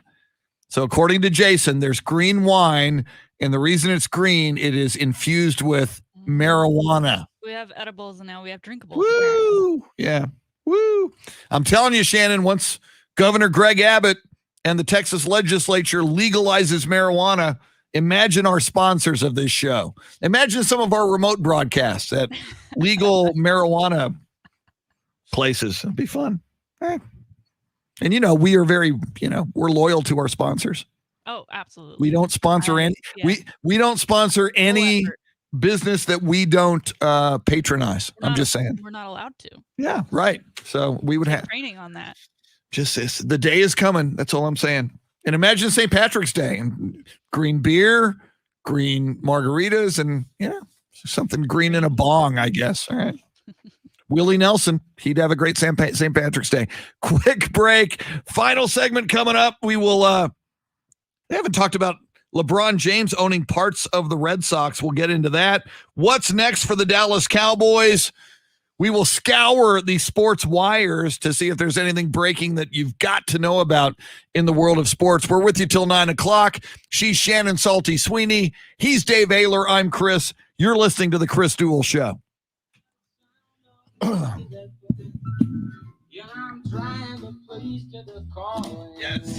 Zeke would join us in one of those remotes. We could all be low-key faded, bro. I know, Leo. I've heard people say Texas will be one of the last states to legalize weed.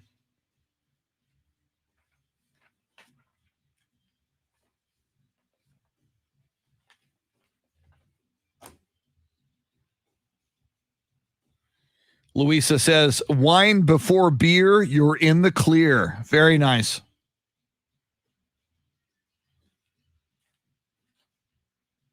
I'll drink to that.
Leo says, and Leo, you're right, alcohol does 1,000 times more damage than weed, and it's perfectly legal. Makes no sense. Poofed to our Texas legislators. Yeah, it's all about, it's all about who funds, who backs the politicians who are in office. And, they are reflecting, sadly, the desires and the corporate interests of where they get their money and where they get their support.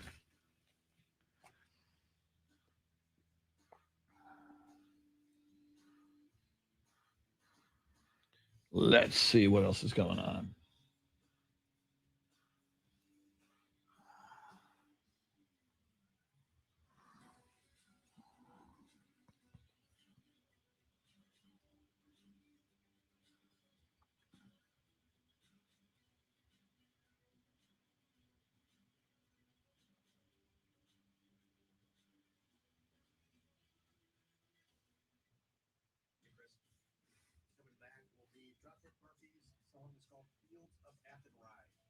Fields of what? Wow.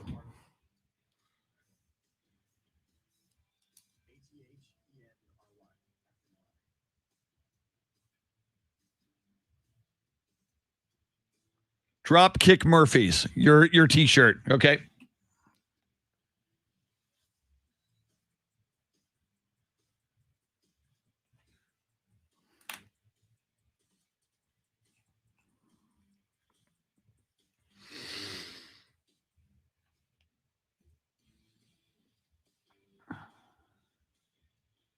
Jason, I haven't watched that trailer yet. I need to. It's been a crazy week for me. Started with like 2 back-to-back Spurs games that like put me behind on sleep and other things. And so I'm still catching up. Walter Pasacreta is in here. Good morning, Walter. Wally, we got to get you back on the show, man. Trying to think.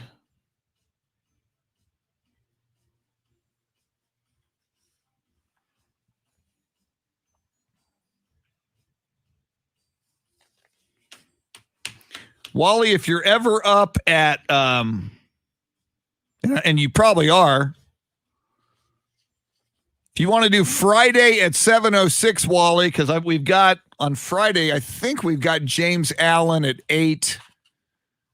At 7:35, we do Salty Shakedown, Sports History, Sports Birthdays. So that segment's taken.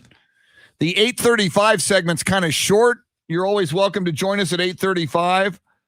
So if you want to on Friday, Walter, if you want to do 7:06 or 8:35, but we'd rather have you at 7:06 if that's available for you.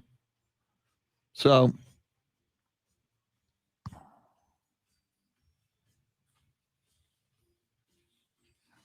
I haven't looked at TMZ Sports this morning. There's often something there that's noteworthy.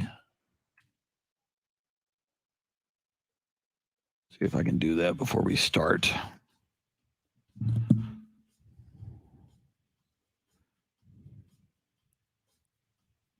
LeBron James rips the coward-ass suspect in the Atlanta shooting. Sends love to the Asian community. Oh, we have a mugshot of the shooter. Dirtbag. There's some Deshaun Watson information. Maybe we'll reset that because it's going to continue to be a big story today. Louisa, it's, people don't like change. But it's not, the people who are on the air had nothing to do with anything that took place. We're just doing our jobs. Most people are just fine with it and happy about it and taking to it nicely. Because they're not they formerly SA radio stations. We're trying to be, South Central Texas, welcoming all those from Texas and beyond. So it's not SA taking over Austin or Austin taking over SA. And I was and am a huge fan of Chip and Harge. So that's It's a little funky as well, but I love those guys.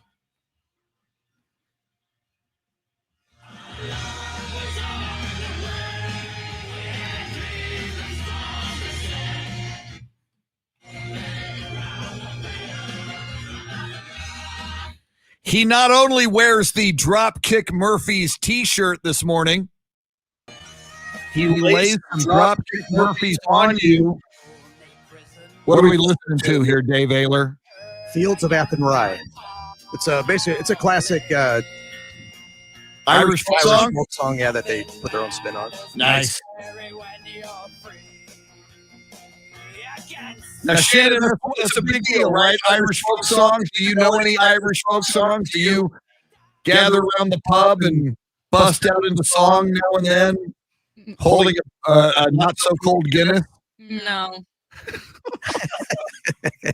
Like I said, I'm Irish enough already. Why do I have to prove it anymore? There you go.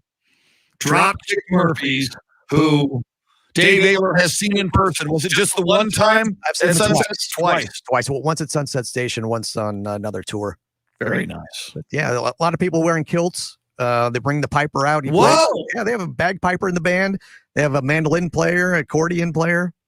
They all come out, and they have a song about their piper called Spice McHaggis, about how all the girls love a piper. Nice. And they let all the women up on stage and dance around with the with Spice McHaggis on stage. Very cool. There's an Irish, he's like half Irish, half English poet. He's my favorite poet. His name is David White. And we just saw him this past Sunday. He does these live seminars, and he's doing like a virtual tour of Ireland. And he brought on a piper, a guy playing the pipes. And apparently, to be good at it, you got to do it for like 25 years. Those are hard to play. Yeah. It's not like you can't half-ass it if you want to be good. You got to dedicate your life to playing the pipes. And this guy was phenomenal. I forget it. He was Blackie something, but has been playing well over 25 years and has like students under him that he's teaching. And it's just an amazing thing. Certified piper. Yeah. Woo! So all right, Shannon, what do you think of a man wearing a kilt? I find the kilt thing a little questionable. Not sure if I'm not Irish, but if I were Irish, I don't think I could fully commit to the kilt. Yeah, I get the cultural thing, and I'm cool with that. People who wear it for shock value, whatever. I mean, people can wear whatever they want. I mean, look at me. I wear t-shirts and jeans nearly every day. It's part of the, people are like, dress for the job you want. Well, I got the job I want, and this is what we dress like every day. So if it's part of your attire, go for it. Now there's a restaurant and pub called the Lion and Rose in San Antonio, and the female servers wear kilts. That seems to work, but I don't know. Dudes in kilts. I don't know. All right. There's that. We didn't get into LeBron James yet, Shannon. The kilt is Scottish. Chris Gonzalez saying the kilt is Scottish. So is that a cultural faux pas that I suggested Irish people wear kilts? All right. My bad. That John Williams. The kilt is Scottish, not Irish. There's actually a show, I think it's on Showtime, called Men in Kilts. Men in Kilts. Actors who I think do a lot of their film. They are European and they do a lot of filming over there, and so they're looking into the Scottish culture. Very nice. Well, thank you for correcting me on the kilt thing. And then to LeBron, most people I feel like like Walmart. You go to Walmart so you can save money when you spend money. Yeah. LeBron is whatever the opposite of that is, where he spends money to make money.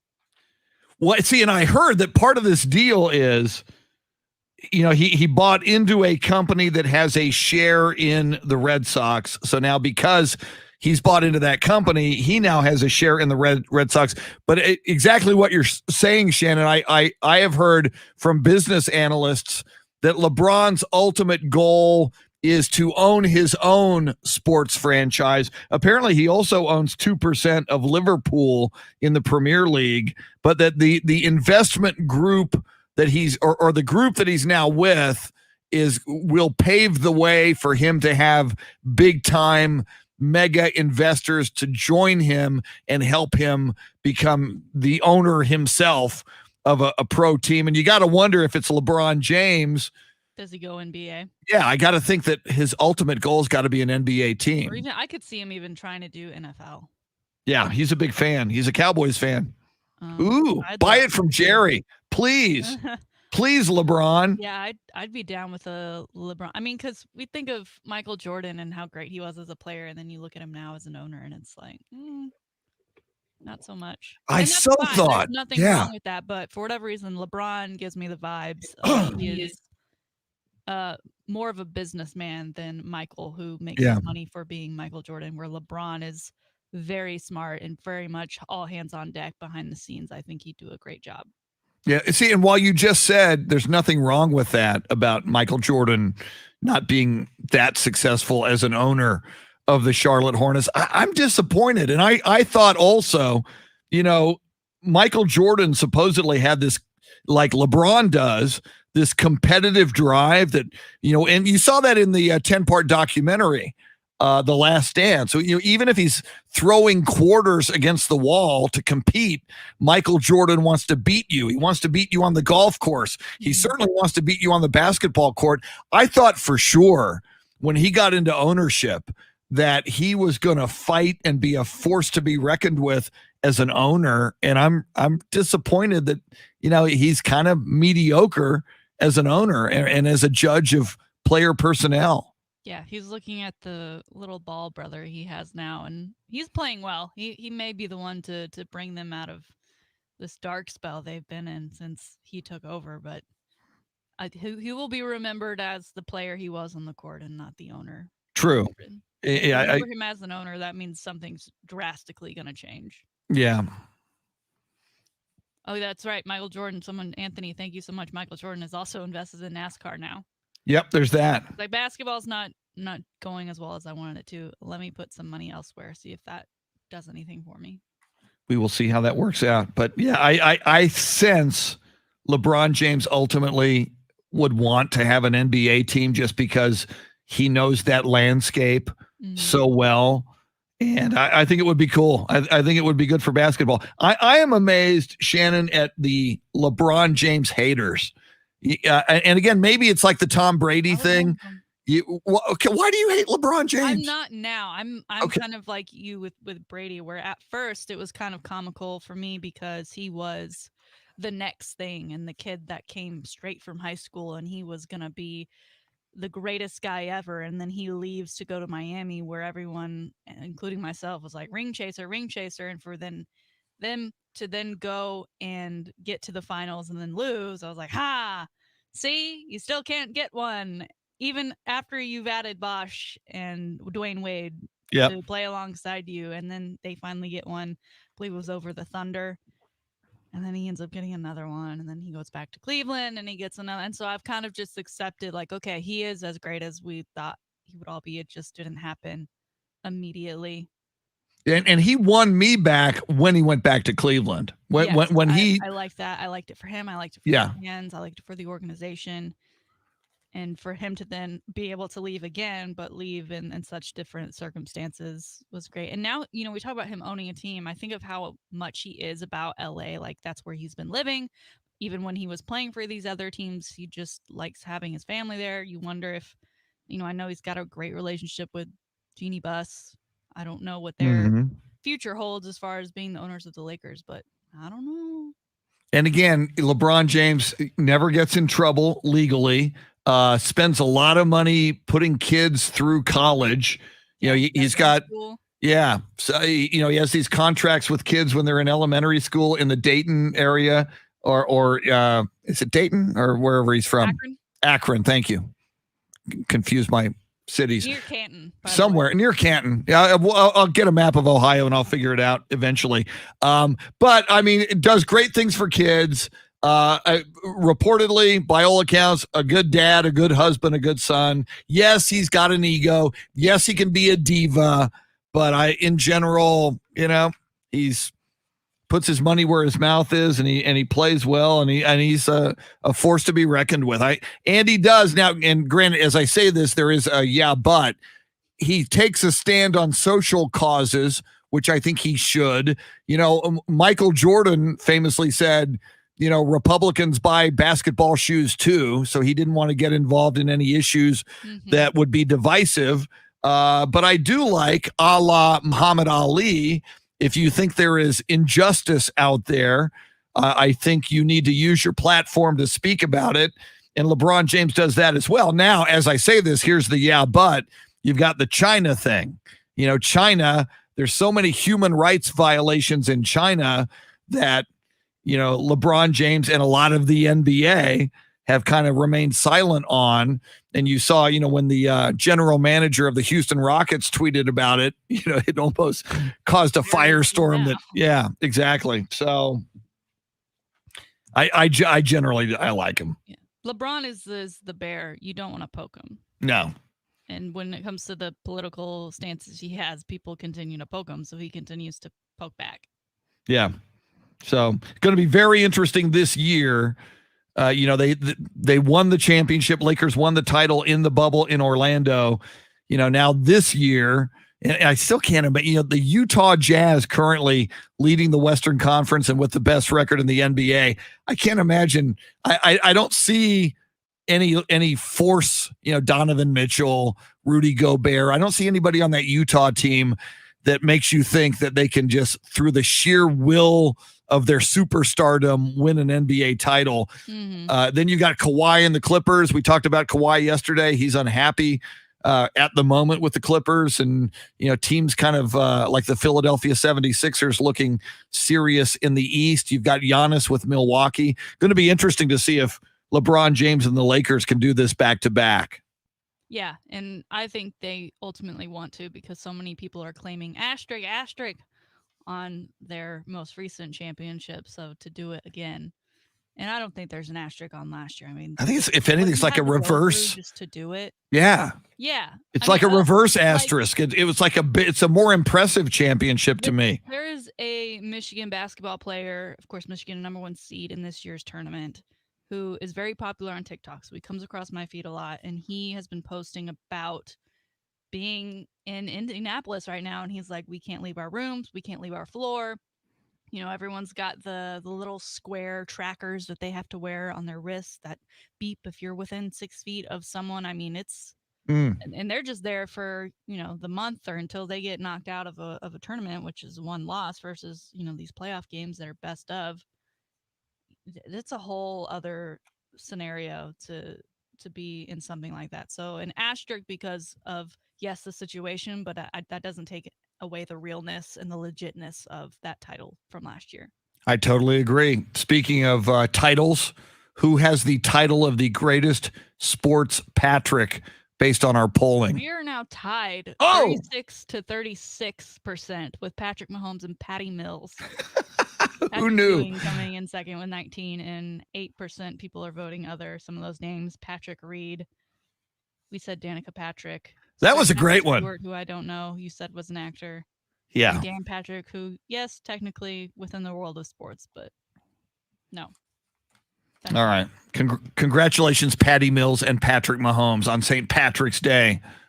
Shannon, great job as always. Enjoy you're going to be tooling around town with Mike Taylor on St. Patrick's Day. I think that's the plan. Very nice.